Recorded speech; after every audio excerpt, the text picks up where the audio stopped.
ਸਤਿਕਾਰਤ ਸਰੋਤਿਆਂ ਨੂੰ Punjabi radio USA ਦੀ team ਅਤੇ ਮੇਰੇ ਰਾਜਕਨਵੀਰ ਸਿੰਘ ਵੱਲੋਂ ਆਪ ਜੀ ਨੂੰ ਬਹੁਤ ਪਿਆਰ ਸਤਿਕਾਰ ਸਹਿਤ ਦੋਨੋਂ ਅੱਜ ਜੋੜ ਕੇ ਨਿੱਘੀ ਜਿਹੀ ਸਤਿ ਸ੍ਰੀ ਅਕਾਲ ਸਭ ਨੂੰ ਜੀ ਇਹਨੂੰ ਆਖਦੇ ਹਾਂ। ਸਰੋਤੇ ਪ੍ਰੋਗਰਾਮ ਖਬਰ ਤੇ ਨਜ਼ਰ ਦੇ ਵਿੱਚ ਆਪ ਸਭ ਦਾ ਨਿੱਘਾ ਸਵਾਗਤ ਕਰਦੇ ਹਾਂ। ਮੇਰੇ ਨਾਲ ਪ੍ਰੋਗਰਾਮ ਖਬਰ ਤੇ ਨਜ਼ਰ ਦੇ ਵਿੱਚ ਜੁੜ ਚੁੱਕੇ ਨੇ ਇਸ ਟਾਈਮ ਮਲੋਟ ਸਟੂਡੀਓਜ਼ ਤੋਂ ਮਿੰਟੂ ਗੁਰੂਸਰੀਆ ਜੀ। ਮਿੰਟੂ ਜੀ ਨਿੱਘੀ ਜੀ ਆਇਆਂ ਨੂੰ ਪਿਆਰ ਭਰੀ ਸਤਿ ਸ੍ਰੀ ਅਕਾਲ ਜੀ। ਜੀ ਸ਼ੁਕਰੀਆ ਜੀ, ਸਾਰਿਆਂ ਨੂੰ ਸਤਿ ਸ਼੍ਰੀ ਅਕਾਲ। ਸਾਡੇ ਅੱਜ ਦੇ ਪ੍ਰੋਗਰਾਮ ਖਬਰ ਤੇ ਨਜ਼ਰ ਉਸ ਨੂੰ ਸਪਾਂਸਰ ਕਰਦੇ ਨੇ ਖਾਲਸਾ ਇੰਸ਼ੋਰੈਂਸ ਏਜੰਸੀ ਵਾਲੇ, ਜਿਨ੍ਹਾਂ ਦੇ ਕੋਲੋਂ ਤੁਸੀਂ ਹਰ ਇੱਕ ਤਰੀਕੇ ਦੀ ਇੰਸ਼ੋਰੈਂਸ ਕਰਵਾ ਸਕਦੇ ਹੋ। ਇੰਸ਼ੋਰੈਂਸ ਬਾਰੇ ਪਤਾ ਕਰਨ ਲਈ ਕਾਲ ਕਰ ਸਕਦੇ ਹੋ ਨੰਬਰ 408-272-2500 ਦੇ ਉੱਤੇ। ਇਸ ਦੇ ਨਾਲ ਕ੍ਰਿਸ਼ਨ ਤਨੋਤਾ ਜੀ ਯੂਬਾ ਸਿਟੀ ਤੋਂ, ਬਚਿੱਤਰ ਸਿੰਘ ਚਾਹਲ ਫਰੈਜ਼ਨੋ ਤੋਂ, ਮਹਿੰਦਰ ਸਿੰਘ ਮਨਜੀਤ ਕੌਰ ਤਖਰ ਮੋਡੈਸਟੋ ਤੋਂ, ਜਸਪਾਲ ਸਿੰਘ ਜੀ ਸੈਕਰਾਮੈਂਟੋ ਤੋਂ, ਪ੍ਰਿਤਪਾਲ ਸਿੰਘ ਜੀ ਟਰਲਕ ਤੋਂ, ਜੱਸੀ ਗਿੱਲ ਪਲੰਬਿੰਗ ਵਾਲੇ ਬੇਕਰਸਫੀਲਡ ਤੋਂ, ਪ੍ਰਿੰਸੀਪਲ ਅਵਤਾਰ ਸਿੰਘ ਪੰਨੂ ਬੇਕਰਸਫੀਲਡ ਤੋਂ, ਸਟੋਨ ਸਰਕਲ ਪਾਰਕ ਵਾਲੇ ਸਾਰੇ ਹੀ ਸੀਨੀਅਰਸ ਬੇਕਰਸਫੀਲਡ ਤੋਂ, ਤੇ ਨਾਲ ਹੀ GN ਟਾਇਰ ਐਂਡ ਲੂਬ ਵਾਲੇ, ਜਿਨ੍ਹਾਂ ਦੇ ਕੋਲੋਂ ਤੁਸੀਂ ਟਰੱਕ ਵਾਸ਼ ਕਰਵਾ ਸਕਦੇ ਹੋ, ਆਇਲ ਚੇਂਜ ਕਰਵਾ ਸਕਦੇ ਹੋ, ਏਅਰ ਬ੍ਰੇਕਾਂ ਦਾ ਜਿਹੜਾ ਆ ਉਹ ਕੰਮ ਕਰਵਾ ਸਕਦੇ ਹੋ। ਇਹਨਾਂ ਦੇ ਕੋਲੋਂ ਨਵੇਂ ਪੁਰਾਣੇ ਟਾਇਰ ਬੜੇ ਹੀ ਵਾਜਿਬ ਕੀਮਤਾਂ 'ਤੇ ਤੁਸੀਂ ਖਰੀਦ ਸਕਦੇ ਹੋ। ਇਹਨਾਂ ਦੀਆਂ 2 ਲੋਕੇਸ਼ਨਸ ਨੇ, ਸੈਂਟਾਨੈਲਾ ਵਿੱਚ ਤੇ ਹੁਣ ਮਡੇਰਾ ਵਿੱਚ ਵੀ ਉਹਨਾਂ ਨੇ ਆਪਣੀ ਨਵੀਂ ਲੋਕੇਸ਼ਨ ਖੋਲ੍ਹ ਦਿੱਤੀ ਹੈ। ਹੋਰ ਜਾਣਕਾਰੀ ਲਈ ਕਾਲ ਕਰੋ ਨਿੰਮਾ ਸਹੋਤਾ ਹੁਣਾਂ ਨੂੰ ਨੰਬਰ 209-277-1013 2092771013 ਦੇ ਉੱਤੇ। ਮਿੰਟੂ ਜੀ ਗੱਲਬਾਤ ਦਾ ਸਿਲਸਿਲਾ ਸ਼ੁਰੂ ਕਰਦੇ ਹਾਂ। ਕਹਿੰਦੇ ਭਾਰਤ ਦੇ ਇਤਿਹਾਸ ਦੇ ਵਿੱਚ ਪਹਿਲੀ ਦਫਾ ਇੱਦਾਂ ਹੋਇਆ ਵੀ ਚੀਫ ਜਸਟਿਸ ਨੂੰ ਨਿਸ਼ਾਨੇ ਤੇ ਲੈ ਕੇ ਜਿਹੜੀ ਪ੍ਰੈਸ ਕਾਨਫਰੰਸ ਕੀਤੀ ਗਈ। ਦੇਖੋ, ਇਹ ਕਦੇ ਨਾ ਕਦੇ ਹੋਣਾ ਹੀ ਸੀ, ਇਤਿਹਾਸ ਬਣ ਹੀ ਜਾਣਾ ਸੀਗਾ। ਜਿਸ ਤਰੀਕੇ ਦੇ ਨਾਲ ਸਾਡੀ ਨਿਆਂ ਵਿਵਸਥਾ ਚੱਲੀ ਔਰ ਜਿਸ ਤਰੀਕੇ ਨਾਲ ਸਾਡੀ ਸਰਕਾਰ ਚੱਲੀ, ਖਾਸ ਤੌਰ ਤੇ ਆ ਜਿਹੜੀ ਦੇਖੋ ਸ਼ੁਰੂ ਤੋਂ ਹੀ ਇਹਨਾਂ ਦਾ ਬਖੇੜਾ ਪੈ ਗਿਆ ਸੀਗਾ। ਇਹ ਚਾਹੁੰਦੇ ਸੀਗੇ ਕਿ ਜਿਹੜਾ ਨੈਸ਼ਨਲ ਜੁਡੀਸ਼ੀਅਲ ਅਪਾਇੰਟਮੈਂਟ ਕਮਿਸ਼ਨ ਹੈ ਜਿਹੜਾ ਉਹ ਗਠਿਤ ਕੀਤਾ ਜਾਵੇ। ਅਪਾਇੰਟਮੈਂਟਸ ਜਿਹੜੀਆਂ ਨੇ ਉਹ ਅਸੀਂ ਕਰੀਏ, ਜੋ ਅਪਾਇੰਟ ਕਰਨੇ ਨੇ ਜੱਜ ਸੁਪਰੀਮ ਕੋਰਟ 'ਚ ਉਹ ਅਸੀਂ ਕਰੀਏ। ਯਾਨੀ ਕਮਿਸ਼ਨ ਦਾ ਮਤਲਬ ਇਹੀ ਹੁੰਦਾ ਕਿ ਜੋ ਸਰਕਾਰ ਨਿਯੁਕਤ ਕਰਦੀ ਹੈ ਕਿ ਇੱਕ ਕਮਿਸ਼ਨ ਬਿਠਾ ਦਿੱਤਾ ਜਾਵੇ ਤਾਂ ਉਹ ਸਿਲੈਕਟ ਕਰੇ ਜੱਜਾਂ ਨੂੰ ਕਿ ਕਿਹੜਾ ਕਿਹੜਾ ਉੱਥੇ ਬੈਠਣਾ ਚਾਹੀਦਾ। ਜਦ ਕਿ ਹੁਣ ਜੋ ਕੰਮ ਚੱਲਦਾ ਉਹ ਚੱਲਦਾ ਕੋਲੀਜ਼ੀਅਮ ਦੇ ਜ਼ਰੀਏ। ਕੋਲੀਜ਼ੀਅਮ ਇਹ ਹੁੰਦਾ ਕਿ ਜੱਜ ਇੱਕ ਸੂਚੀ ਭੇਜਦੇ ਆ ਤੇ ਲਾਅ ਕਮਿਸ਼ਨ ਜਿਹੜਾ ਲਾਅ ਮੰਤਰਾਲਾ ਸਾਡਾ ਉਹ ਉਹਨੂੰ ਮਨਜ਼ੂਰੀ ਦੇ ਦਿੰਦਾ। ਸੋ ਇਹ ਪ੍ਰਕਿਰਿਆ ਇਹਨਾਂ ਨੇ ਆਉਂਦਿਆਂ ਸਾਰ ਸਭ ਤੋਂ ਪਹਿਲਾ ਕੰਮ ਇਹੀ ਕੀਤਾ ਸੀਗਾ ਕਿ ਇਸ ਪ੍ਰਕਿਰਿਆ ਨੂੰ ਪਲਟ ਦਿੱਤਾ ਜਾਵੇ। ਤਾਂ ਜਦੋਂ ਸੁਪਰੀਮ ਕੋਰਟ ਅੜ ਗਿਆ ਇਸ ਗੱਲ ਤੇ ਕਿ ਇਹ ਸਿੱਧੇ ਤੌਰ ਤੇ ਸਾਡਾ ਜਿਹੜਾ ਸੰਵਿਧਾਨਕ ਅਧਿਕਾਰ ਖੇਤਰ ਹੈ ਉਹਦੇ 'ਚ ਦਖਲ ਹੈ, ਤਾਂ ਫਿਰ ਜਦੋਂ ਉਹ ਕਮਿਸ਼ਨ ਨਹੀਂ ਬਣਾ ਸਕੇ ਤਾਂ ਫਿਰ ਉੱਥੋਂ ਟਕਰਾਅ ਸ਼ੁਰੂ ਹੋ ਗਿਆ ਸੀਗਾ। ਇਹਨੂੰ ਸਿਆਸੀ ਹਿੱਤਾਂ ਦਾ ਔਰ ਨਿਆਂ ਹਿੱਤਾਂ ਦਾ ਟਕਰਾਅ ਕਿਹਾ ਜਾ ਸਕਦਾ। ਪਰ ਇੱਕ ਦਫਾ ਨਹੀਂ, ਅਸੈਂਬਲੀ 'ਚ ਖੜ ਕੇ 2-3 ਦਫਾ ਭਾਰਤੀ ਜਨਤਾ ਪਾਰਟੀ ਦੀ ਕੇਂਦਰ ਦੀ ਸਰਕਾਰ ਦੇ ਨੁਮਾਇੰਦਿਆਂ ਨੇ ਕਿਹਾ ਕਿ ਇਹ ਜਿਹੜੀ ਸਰਕਾਰ ਆ ਉਹ ਸਾਨੂੰ ਆਪਣੇ ਹਿਸਾਬ ਕਿਤਾਬ ਨਾਲ ਚਲਾਉਣ ਦਿਓ, ਸੁਪਰੀਮ ਕੋਰਟ ਸਰਕਾਰ ਨਾ ਬਣੇ। 1-2 ਦਫਾ ਨਹੀਂ, 2-3 ਦਫਾ ਇਹ ਗੱਲਾਂ ਜਿਹੜੀਆਂ ਉਹ ਅਸੈਂਬਲੀ 'ਚ ਵੀ ਕਹੀਆਂ ਗਈਆਂ ਕਿ ਇੱਕ ਵਾਰੀ ਜੇਟਲੀ ਸਾਹਿਬ ਨੇ ਇੱਥੋਂ ਤੱਕ ਕਹਿ ਦਿੱਤਾ ਸੀਗਾ ਕਿ ਬਾਕੀ ਸਾਰੇ ਕੰਮ ਤੇ ਹੁਣ ਅਦਾਲਤਾਂ ਨੇ ਸਾਂਭ ਲਏ, ਬਸ ਇਕੱਲਾ ਬਜਟ ਪੇਸ਼ ਕਰਨ ਵਾਲਾ ਹੀ ਰਹਿ ਗਿਆ, ਬਜਟ ਵੀ ਪੇਸ਼ ਕਰ ਦੇਣਾ। ਸੋ ਉਹ ਇੱਕ ਇਹਨਾਂ ਦਾ ਆਪਸੀ ਜਿਹੜਾ ਕਨਫਲਿਕਟ ਪੈਦਾ ਹੋ ਗਿਆ ਸੀਗਾ ਨਾ ਇਸ ਚੀਜ਼ ਨੂੰ ਲੈ ਕੇ, ਉਹ ਗੱਲਾਂ ਤੁਰਦੀਆਂ ਇੱਥੋਂ ਤੱਕ ਇੱਕ ਦਿਨ ਪਹੁੰਚਣੀਆਂ ਸੀਗੀਆਂ। ਤਾਂ ਬਾਅਦ ਦੇ ਵਿੱਚ ਤੁਹਾਨੂੰ ਯਾਦ ਹੋਣਾ ਜਿਹੜਾ ਦੀਪਕ ਮਿਸ਼ਰਾ ਤੋਂ ਪਹਿਲਾਂ ਚੀਫ ਜਸਟਿਸ ਆਫ ਇੰਡੀਆ ਸੀਗਾ ਮਿਸਟਰ TS ਠਾਕੁਰ ਜੀ, ਉਹ ਇੱਕ ਦਫਾ ਰੋ ਪਿਆ ਸੀਗਾ, ਭਰੀ ਸਭਾ ਦੇ ਵਿੱਚ ਰੋ ਪਿਆ ਸੀਗਾ। ਇੰਡੀਆ ਦਾ ਚੀਫ ਜਸਟਿਸ ਇਸ ਕਰਕੇ ਰੋ ਪਿਆ ਸੀ। ਉਹ ਕਹਿੰਦਾ ਸੀਗਾ ਕਿ ਤੁਸੀਂ ਜੱਜਾਂ ਨੂੰ ਮਸ਼ੀਨਾਂ ਬਣਾ ਦਿੱਤਾ, ਅਸੀਂ ਕਹਿੰਦੇ ਹਾਂ ਕਿ ਸਾਨੂੰ ਜੱਜ ਦਿਓ, ਤੁਸੀਂ ਕਹਿੰਦੇ ਹੋ ਕਿ ਰਾਜ ਸਰਕਾਰਾਂ ਦੇਣਗੀਆਂ, ਰਾਜ ਸਰਕਾਰਾਂ ਕਹਿੰਦੀਆਂ ਕੇਂਦਰ ਪੈਸਾ ਦੇਊਗੇ ਤੇ ਅਸੀਂ ਜੱਜ ਅਪਾਇੰਟ ਕਰ ਦਿਆਂਗੇ, ਅਸੀਂ ਤਾਇਨਾਤ ਕਰ ਦਿਆਂਗੇ ਜੀ। ਸੋ ਉਦੋਂ ਉਹ ਰੋ ਪਏ ਸਨ, ਅੱਖਾਂ ਤੋਂ ਛਲਕ ਪਏ ਸਨ। ਤਾਂ ਫਿਰ ਤੁਹਾਨੂੰ ਯਾਦ ਹੋਣਾ ਜਸਟਿਸ ਕਰਨਨ ਨੇ ਜੋ ਸੱਪ ਕੱਢਿਆ ਸੀਗਾ ਜੀ, ਜਸਟਿਸ ਕਰਨਨ, ਉਹ ਜਿਵੇਂ ਹੋਣਾ ਨਾ ਇੱਕ ਫਿਲਮ 'ਚ ਮੁਹੰਮਦ ਰਫੀ ਤੋਂ ਬਹੁਤ ਯਾਦ ਆਇਆ, ਤਾਂ ਓਦਾਂ ਹੀ ਅੱਜ ਜਸਟਿਸ ਕਰਨਨ ਵੀ ਬਹੁਤ ਯਾਦ ਆਇਆ ਲੋਕਾਂ ਨੂੰ। ਜਸਟਿਸ ਕਰਨਨ ਨੇ ਉਹੀ ਗੱਲਾਂ ਕੱਢੀਆਂ ਸਨ ਜਿਹੜੀਆਂ ਗੱਲਾਂ ਅੱਜ ਇਹਨਾਂ 4 ਜੱਜਾਂ ਨੇ ਸਾਰੇ ਦੇਸ਼ ਦੇ ਸਾਹਮਣੇ ਕੱਢੀਆਂ ਨੇ। ਤਕਰੀਬਨ ਸਾਰੀਆਂ ਉਹੀ ਗੱਲਾਂ ਸੀ। ਜਸਟਿਸ ਕਰਨਨ ਦਾ ਕੀ ਦੋਸ਼ ਸੀਗਾ ਕਿ ਇੱਥੇ ਭ੍ਰਿਸ਼ਟਾਚਾਰੀ ਆਮ ਔਰ ਉਹਨੇ ਬਕਾਇਦਾ ਜੱਜਾਂ ਦੇ ਨਾਂ ਵੀ ਲਿਖੇ ਸਨ। ਵੈਸੇ ਉਹ ਜੱਜ ਇਸ ਸਮੇਂ ਮੌਜੂਦਾ ਜੱਜ ਨਹੀਂ ਸੀਗੇ, ਸਾਬਕਾ ਜੱਜ ਸੀਗੇ। ਤਾਂ ਉਹਨਾਂ ਦੀ ਇੱਕ ਸੂਚੀ ਜਿਹੜੀ ਆ ਉਹ ਪ੍ਰਧਾਨ ਮੰਤਰੀ ਨੂੰ ਵੀ ਭੇਜੀ ਸੀਗੀ ਕਿ ਇਹਨਾਂ ਦੀ ਜਾਂਚ ਪੜਤਾਲ ਕਰਾਓ ਤੁਹਾਨੂੰ ਪਤਾ ਲੱਗ ਜੂ ਕਿ ਜੁਡੀਸ਼ਰੀ ਕਿੱਥੇ ਖੜੀ ਹੈ। ਫਿਰ ਇਹ ਤੋਂ ਅਗਲੀ ਗੱਲ ਜਿਹੜੀ ਉਹ ਤੁਹਾਨੂੰ ਪਤਾ ਹੀ ਹੈ ਕਿ ਪ੍ਰਸ਼ਾਂਤ ਭੂਸ਼ਣ ਦਾ ਝਗੜਾ ਪੈ ਗਿਆ ਸੀਗਾ ਚੀਫ ਜਸਟਿਸ ਆਫ ਇੰਡੀਆ ਦੇ ਨਾਲ। ਆਹ ਥੋੜੇ ਹਫ਼ਤੇ ਪਹਿਲਾਂ ਦੀ ਗੱਲ ਆ। ਔਰ ਉਹ ਜਿਹੜਾ ਮਾਮਲਾ ਸੀਗਾ ਉਹ ਉੱਥੋਂ ਦਾ ਹੀ ਜੁੜਿਆ ਸੀਗਾ ਜਿਸ ਰਾਜ ਤੋਂ ਇਹ ਬਿਲੋਂਗ ਕਰਦੇ ਆ, ਦੀਪਕ ਮਿਸ਼ਰਾ ਜੀ। ਤਾਂ ਉਹ ਇਸ ਗੱਲ ਨੂੰ ਲੈ ਕੇ ਸੀਗਾ ਕਿ ਉੱਥੇ ਜੱਜਾਂ ਦੇ ਨਾਮ ਤੇ ਗ੍ਰਾਹੀ ਕੀਤੀ ਗਈ ਸੀਗੀ। ਕੁਛ ਮੈਡੀਕਲ ਕਾਲਜਾਂ ਵਾਲਾ ਮੁੱਦਾ ਸੀਗਾ, ਉਹ ਉਹਨਾਂ ਨੂੰ ਮਾਨਤਾ ਦੇਣੀ ਸੀਗੀ। ਇਹ ਮਸਲਾ ਸੀ, ਉਸਦੇ ਨਾਂ ਤੇ ਬਹੁਤ ਵੱਡੀ ਰਿਸ਼ਵਤ ਇਕੱਠੀ ਕੀਤੀ ਗਈ।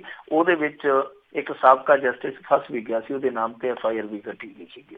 ਤਾਂ ਉਦੋਂ ਵੀ ਆਮਣਾ ਸਾਹਮਣਾ ਹੋਇਆ ਔਰ ਪ੍ਰਸ਼ਾਂਤ ਭੂਸ਼ਣ ਨੇ ਉਦੋਂ ਵੀ ਕਿਹਾ ਸੀਗਾ ਕਿ ਇੱਥੇ ਗੜਬੜੀ ਹੈ, ਇੱਥੇ ਬਹੁਤ ਕੁਛ ਗਲਤ ਹੋ ਰਿਹਾ ਸੀ। ਇਹਨਾਂ ਸਾਰੀਆਂ ਚੀਜ਼ਾਂ ਨੂੰ ਅੱਜ ਪ੍ਰਮਾਣਿਤ ਕੀਤਾ ਇਹਨਾਂ 4 ਜੱਜਾਂ ਨੇ। ਔਰ ਚਾਰ ਜੱਜ ਸੀਗੇ ਜਿਹੜੇ ਉਹਨਾਂ ਦੀ ਗੱਲਬਾਤ ਦੇ ਵਿੱਚੋਂ ਜੇ ਆਪਾਂ ਸਿੱਟਾ ਕੱਢੀਏ ਹੋਈ ਆ। ਵੈਸੇ ਤੇ 4 ਜੱਜ ਮੈਂ ਤੁਹਾਨੂੰ ਪਹਿਲਾਂ ਦੱਸ ਦੇਵਾਂ, ਇੱਕ ਤੇ ਜਸਟਿਸ ਚੇਲਾ ਮਿਸ਼ੇਵਰ ਉਹਨਾਂ ਦਾ ਨਾਮ ਹੈ, ਚੇਲਾ ਮਿਸ਼ੇਵਰ, ਕੋਈ ਨਾਮ ਵੀ ਮੈਨੂੰ ਤੇ ਨਹੀਂ ਆਉਂਦਾ, ਦੱਖਣੀ ਨਾਮ ਹੈ। ਸੋ ਦੂਸਰੇ ਹੈਗੇ ਆ Korean Joseph, justice Madan locker.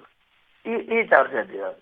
ਤਾਂ ਇਹਨਾਂ ਜੱਜਾਂ ਦੇ ਵਿੱਚੋਂ ਜੇ ਆਪਾਂ ਦੇਖੀਏ ਜਿਹੜੇ ਮਿਸਟਰ ਚੇਲੇ ਮਿਸ਼ੇਵਰ ਹੈ ਉਹ ਪਹਿਲੇ ਨੰਬਰ ਤੇ ਆਉਂਦੇ ਆ। ਜਿੱਦਾਂ ਇੱਕ ਚੀਫ ਜਸਟਿਸ ਆਫ ਇੰਡੀਆ, ਉਸ ਤੋਂ ਬਾਅਦ ਜਿਹੜਾ ਦੂਸਰਾ ਨੰਬਰ ਆ ਉਹ ਉਹਨਾਂ ਸਾਰੇ ਚੋਂ ਪਹਿਲੇ ਨੰਬਰ ਤੇ ਉਹ ਆਉਂਦੇ। ਬਾਕੀ ਦੀ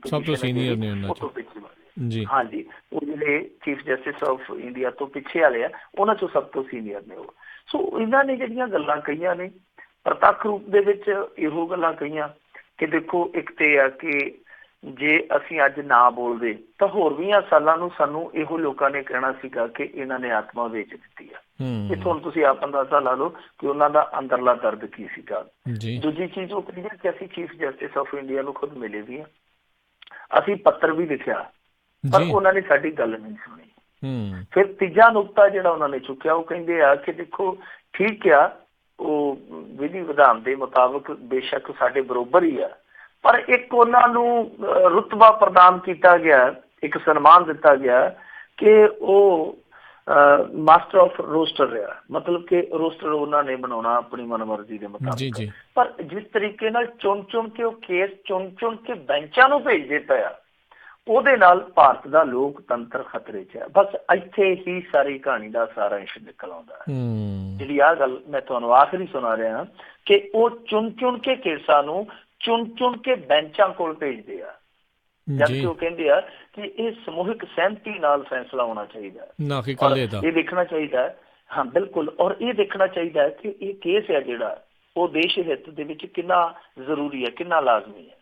ਤਾਂ ਇਹਦੇ ਵਿੱਚ ਸਾਰਾ ਕੁਛ ਛੁਪਿਆ। ਹੁਣ ਬਹੁਤਾ ਇਸ ਚੀਜ਼ ਨੂੰ ਫੋਲਣ ਦਾ ਮੇਰੇ ਖਿਆਲ ਦੇ ਨਾਲ ਕੋਈ ਫਾਇਦਾ ਨਹੀਂ, ਕਿਉਂਕਿ ਇੱਥੇ ਸਾਫ਼ ਤੌਰ ਤੇ ਸਾਫ਼ ਹੋ ਜਾਂਦਾ ਕਿ ਕਿਤੇ ਨਾ ਕਿਤੇ ਮਾਮਲਾ ਜਿਹੜਾ ਉਹ ਗੜਬੜੀ ਵਾਲਾ। ਹੁਣ ਜਿਹੜੇ ਜਸਟਿਸ ਨੇ, ਜਿਹੜੇ ਚੀਫ ਜਸਟਿਸ ਨੇ ਸੁਪਰੀਮ ਕੋਰਟ ਦੇ, ਉਹਨਾਂ ਤੇ 70 ਦੇ ਦਹਾਕੇ ਤੋਂ ਦੋਸ਼ ਲੱਗਦੇ ਪਏ ਆ, 70 ਦੇ ਦਹਾਕੇ ਤੋਂ। ਔਰ ਮੈਂ ਆਪਣੇ ਕੋਲੋਂ ਨਹੀਂ ਕਹਿੰਦਾ, ਔਨ ਰਿਕਾਰਡ ਨੇ। ਔਰ ਪਹਿਲਾ ਦੋਸ਼ ਇਹ ਸੀਗਾ ਕਿ ਉਹਨਾਂ ਨੇ ਉਹਨਾਂ ਸਮਿਆਂ 'ਚ ਜਦੋਂ ਉਹਨਾਂ ਦੇ ਗ੍ਰਹਿ ਰਾਜ ਦੇ ਵਿੱਚ ਇੱਕ ਸਕੀਮ ਆਈ ਸੀਗੀ ਕਿ ਬੇਜ਼ਮੀਨਿਆਂ ਨੂੰ 2 ਕਿੱਲੇ ਜ਼ਮੀਨ ਜਿਹੜੀ ਉਹ ਲੀਜ਼ ਤੇ ਦਿੱਤੀ ਜਾਊਗੀ, ਤਾਂ ਇਹਨਾਂ ਨੇ ਬੇਜ਼ਮੀਨੇ ਬਣ ਕੇ ਆਪਣੀ ਜ਼ਮੀਨ ਮੰਗ ਲਈ ਸੀਗੀ ਕਿ ਮੈਨੂੰ ਵੀ ਜ਼ਮੀਨ ਦਿਓ ਥੋੜ੍ਹੀ, ਮੈਂ ਬੇਜ਼ਮੀਨ ਆ। ਬਾਅਦ ਦੇ ਵਿੱਚ ਔਰ ਅਦਾਲਤ ਦੇ ਜੱਜ ਨੇ ਫਟਕਾਰ ਪਾ ਕੇ ਇਹਨਾਂ ਦੀ ਉਹ ਜਿਹੜੀ ਜ਼ਮੀਨ ਅਲਾਟ ਹੋਈ ਸੀ ਉਹ ਅਲਾਟਮੈਂਟ ਰੱਦ ਕੀਤੀ ਸੀਗੀ। ਸੋ ਪਹਿਲਾ ਦੋਸ਼ ਉਦੋਂ ਤੋਂ ਲੱਗਦਾ ਹੈ। ਤਾਂ ਪ੍ਰਸ਼ਾਂਤ ਭੂਸ਼ਣ ਵਾਲਾ ਵੀ ਪ੍ਰਕਰਨ ਹੋਇਆ। ਸੋ ਇਹ ਸਾਰਾ ਕੁਛ ਹੋ ਰਿਹਾ। ਪਰ ਮੈਂ ਇਸ ਗੱਲ ਤੋਂ ਹੈਰਾਨ ਆ ਕਿ ਜਸਟਿਸ ਕਰਨਨ ਨੂੰ ਦੇਖੋ, ਉਹਨੇ ਪ੍ਰੈਸ ਕਾਨਫਰੰਸ ਕੀਤੀ ਸੀ ਔਰ ਉਹਦੀ ਪ੍ਰੈਸ ਕਾਨਫਰੰਸ ਕਰਨ ਤੋਂ ਬਾਅਦ ਉਹਨੂੰ ਜੇਲ੍ਹ 'ਚ ਸੁੱਟਿਆ ਗਿਆ, ਪਾਗਲ ਕਰਾਰ ਦਿੱਤੀ। ਦੇਖ ਲਓ, ਹੁਣ ਅੱਜ ਵੀ ਪ੍ਰੈਸ ਕਾਨਫਰੰਸ ਹੋਈ ਹੈ, ਅੱਜ ਤੇ ਏਡੀ ਜਲਦੀ ਕੋਈ ਐਕਸ਼ਨ ਨਹੀਂ ਹੋਇਆ, ਚਰਚਾ ਚੱਲਦੀ ਪਈ ਹੈ ਨਾ। ਔਰ ਕਮਾਲ ਦੀ ਗੱਲ ਦੇਖੋ ਕਿ ਜਸਟਿਸ ਕਰਨਨ ਨੂੰ ਜਿਹੜੀ ਬੈਂਚ ਨੇ ਜੇਲ੍ਹ 'ਚ ਘੱਲਿਆ ਸੀ, ਅੱਜ ਜਿਨ੍ਹਾਂ ਨੇ ਪ੍ਰੈਸ ਕਾਨਫਰੰਸ ਕੀਤੀ ਉਸ ਬੈਂਚ ਦੇ ਵਿੱਚ ਜੱਜ ਸਾਹਿਬਾਨ ਉਹੀ ਸਨ, ਦੇਖ ਲਓ ਵਿੱਚ ਉਹੀ ਸਨ। ਸੋ ਇਹ ਸਾਰਾ ਕੁਛ ਹੈ ਜਿਹੜਾ ਉਹ ਇਹ ਸਾਫ਼ ਕਰ ਗਿਆ ਅੱਜ ਕਿ ਭਾਰਤ ਦੀ ਜੁਡੀਸ਼ਰੀ ਹੈ ਜਿਹੜੀ ਇਸ ਸਮੇਂ 2 ਚੀਜ਼ਾਂ ਦੇ ਵਿੱਚ ਘੱਟੋ ਘੱਟ ਬਹੁਤ ਜ਼ਿਆਦਾ ਗਲਤਾਨ ਆ। ਇੱਕ ਤੇ ਸਿੱਧੇ ਤੌਰ ਤੇ ਸਿੱਧੇ ਤੌਰ ਤੇ ਨਾ ਸਹੀ, ਅਸਿੱਧੇ ਤੌਰ ਤੇ ਸਹੀ ਕਿ ਰਾਜਸੀ ਦਖਲ ਬਹੁਤ ਜ਼ਿਆਦਾ, ਔਰ ਦੂਸਰਾ ਇਹ ਆ ਕਿ ਜੋ ਇਹਨਾਂ ਦਾ ਅੰਦਰੂਨੀ ਢਾਂਚਾ, ਜਿਹਨੂੰ ਆਪਾਂ ਇੰਟਰਨਲ ਸਿਸਟਮ ਕਹਿ ਦਿੰਦੇ ਹਾਂ ਇਹਨਾਂ ਦਾ, ਤਾਂ ਉਹ ਵੀ ਕਿਤੇ ਨਾ ਕਿਤੇ ਗੜਬੜੀਆਂ ਦਾ ਸ਼ਿਕਾਰ ਆ। ਹੁਣ ਹੋਏਗਾ ਕੀ, ਲੱਗਦਾ ਤੇ ਇਹ ਹੈ ਕਿ ਜਾਂ ਤੇ ਹੁਣ ਇਹਨਾਂ ਜੱਜਾਂ ਦੀ ਸ਼ਾਮਤ ਆ ਜਾਏਗੀ ਜਿਹੜੇ 4 ਇੱਧਰਲੇ ਪਾਸੇ ਹੋਏ ਆ। ਵੈਸੇ ਇਹਨਾਂ ਜੱਜਾਂ ਨੂੰ ਹਟਾਇਆ ਨਹੀਂ ਜਾ ਸਕਦਾ ਕਾਇਦੇ ਦੇ ਮੁਤਾਬਕ। ਇਹਨਾਂ ਦੇ ਖਿਲਾਫ ਮਹਾਦੋਸ਼ ਆਉਂਦਾ, ਜਿਵੇਂ ਤੁਹਾਡੀ ਅਮਰੀਕਨ ਅਸੈਂਬਲੀ ਚਾਹੁੰਦੇ ਆ ਨਾ ਕਈ ਵਾਰ ਇੰਪੀਚਮੈਂਟ, ਤਾਂ ਮਹਾਦੋਸ਼ ਲਿਆ ਕੇ ਹੀ ਇਹਨਾਂ ਨੂੰ ਹਟਾਇਆ ਜਾ ਸਕਦਾ, ਕਿਉਂਕਿ ਬੜਾ ਅਸੰਭਵ ਜਿਹਾ ਕੰਮ ਹੁੰਦਾ। ਦੂਜੀ ਚੀਜ਼ ਜਿਹੜੀ ਹੈ ਉਹ ਇਹ ਹੋ ਸਕਦੀ ਹੈ ਕਿ ਜਾਂ ਹੁਣ ਸੁਪਰੀਮ ਕੋਰਟ ਦੇ ਵਿੱਚ 2 ਧੜੇ ਬਣ ਜਾਣਗੇ, ਇੱਕ ਉਧਰ ਦਾ ਇੱਕ ਉਧਰ ਦਾ, ਇੱਕ ਚੀਫ ਜਸਟਿਸ ਆਫ ਇੰਡੀਆ ਦਾ ਤੇ ਇੱਕ ਆ ਜਿਹੜਾ 4 ਦਾ ਸੈੱਟ ਫਿਰਦਾ। ਕਿਉਂਕਿ ਅੰਦਰੂਨੀ ਤੌਰ ਤੇ ਇਹਨਾਂ ਦੇ ਨਾਲ ਲੌਬਿੰਗ ਹੋਏਗੀ ਨਾ, ਇਹਨਾਂ ਦੇ ਪੱਖ ਦੀ ਵੀ ਲੌਬਿੰਗ ਹੋਏਗੀ, ਇਹਨਾਂ ਦੇ ਵਿਰੁੱਧ ਵੀ ਲੌਬਿੰਗ ਹੋਏਗੀ। ਤੀਜੀ ਚੀਜ਼ ਇਹ ਹੋ ਸਕਦੀ ਆ ਕਿ ਹੁਣ ਬੈਠ ਕੇ ਕੋਈ ਹੱਲ ਖੋਜਿਆ ਜਾਵੇ। ਪਰ ਜੋ ਵੀ ਹੈ, ਭਾਰਤ ਦੀ ਰਾਜਨੀਤੀ ਨੇ ਭਾਰਤ ਦੀ ਜੁਡੀਸ਼ਰੀ ਦਾ ਇੱਕ ਵਾਰੀ ਜਲੂਸ ਕਢਾ ਦਿੱਤਾ, ਔਰ ਇਸ ਸਮੇਂ ਮੋਦੀ ਸਰਕਾਰ ਜਿਹੜੀ ਹੈ ਉਹ ਬਿਲਕੁਲ ਹਿੱਲ ਚੁੱਕੀ ਹੈ, ਔਰ ਉਹਨਾਂ ਦਾ ਜਿਹੜਾ IT ਸੈੱਲ ਹੈ ਉਹ ਵੀ ਹਿੱਲ ਚੁੱਕਾ। ਉਹ ਕਦੇ ਕਹੀ ਜਾਂਦੇ ਜੀ ਫਲਾਣੇ ਨੂੰ ਮਿਲਿਆ ਆ ਜੱਜ, ਕਾਂਗਰਸ ਨੇ ਕੀਤਾ, ਉਹ ਕੀਤਾ, ਜੋ ਕੀਤਾ, ਕੁਛ ਨਹੀਂ ਹੈ। ਇਹ ਧੁੱਖ ਦੀ ਅੱਗ ਇੱਕ ਦਿਨ ਭਾਂਬੜ ਬਣਨਾ ਹੀ ਬਣਨਾ ਸੀ ਇਹਨੇ। ਔਰ ਇਹ ਅੱਗ ਮੇਰੇ ਖਿਆਲ ਦੇ ਨਾਲ ਤੇ ਉਹ ਜਦੋਂ ਤੇ 84 ਦੇ ਕਤਲੇਆਮ ਹੋਏ ਆ ਉਦੋਂ ਖਾਤੇ, ਕਿਉਂਕਿ ਜੱਜ ਵੀ ਖੁਦ ਇਹ ਮਹਿਸੂਸ ਕਰਦੇ ਕਿ ਕੁਛ ਮਾਮਲਿਆਂ 'ਚ ਜੁਡੀਸ਼ਰੀ ਹੈ ਜਿਹੜੀ ਲਾਚਾਰ ਹੋ ਜਾਂਦੀ ਆ। ਤਾਂ ਇਹ ਲਾਚਾਰ ਹੋਈ ਜੁਡੀਸ਼ਰੀ ਦਾ ਅੱਜ ਇੱਕ ਤਰ੍ਹਾਂ ਨਾਲ ਕਹਿ ਲਈਏ ਕਿ ਭਾਵਨਾਤਮਕ ਬਗਾਵਤੀ ਤੇਵਰ ਸੀਗਾ ਜੋ ਸਾਡੇ ਸਾਹਮਣੇ ਆਇਆ। ਹੁਣ ਅੱਗੇ ਕੀ ਹੋਊਗਾ ਕੁਛ ਨਹੀਂ ਕਿਹਾ ਜਾ ਸਕਦਾ, ਪਰ ਬਹਿਰਹਾਲ ਪੂਰਾ ਭਾਰਤ ਇਸ ਸਮੇਂ ਅੱਜ ਦੀ ਪ੍ਰੈਸ ਕਾਨਫਰੰਸ ਨੇ ਹਿਲਾ ਕੇ ਰੱਖਿਆ ਪਿਆ।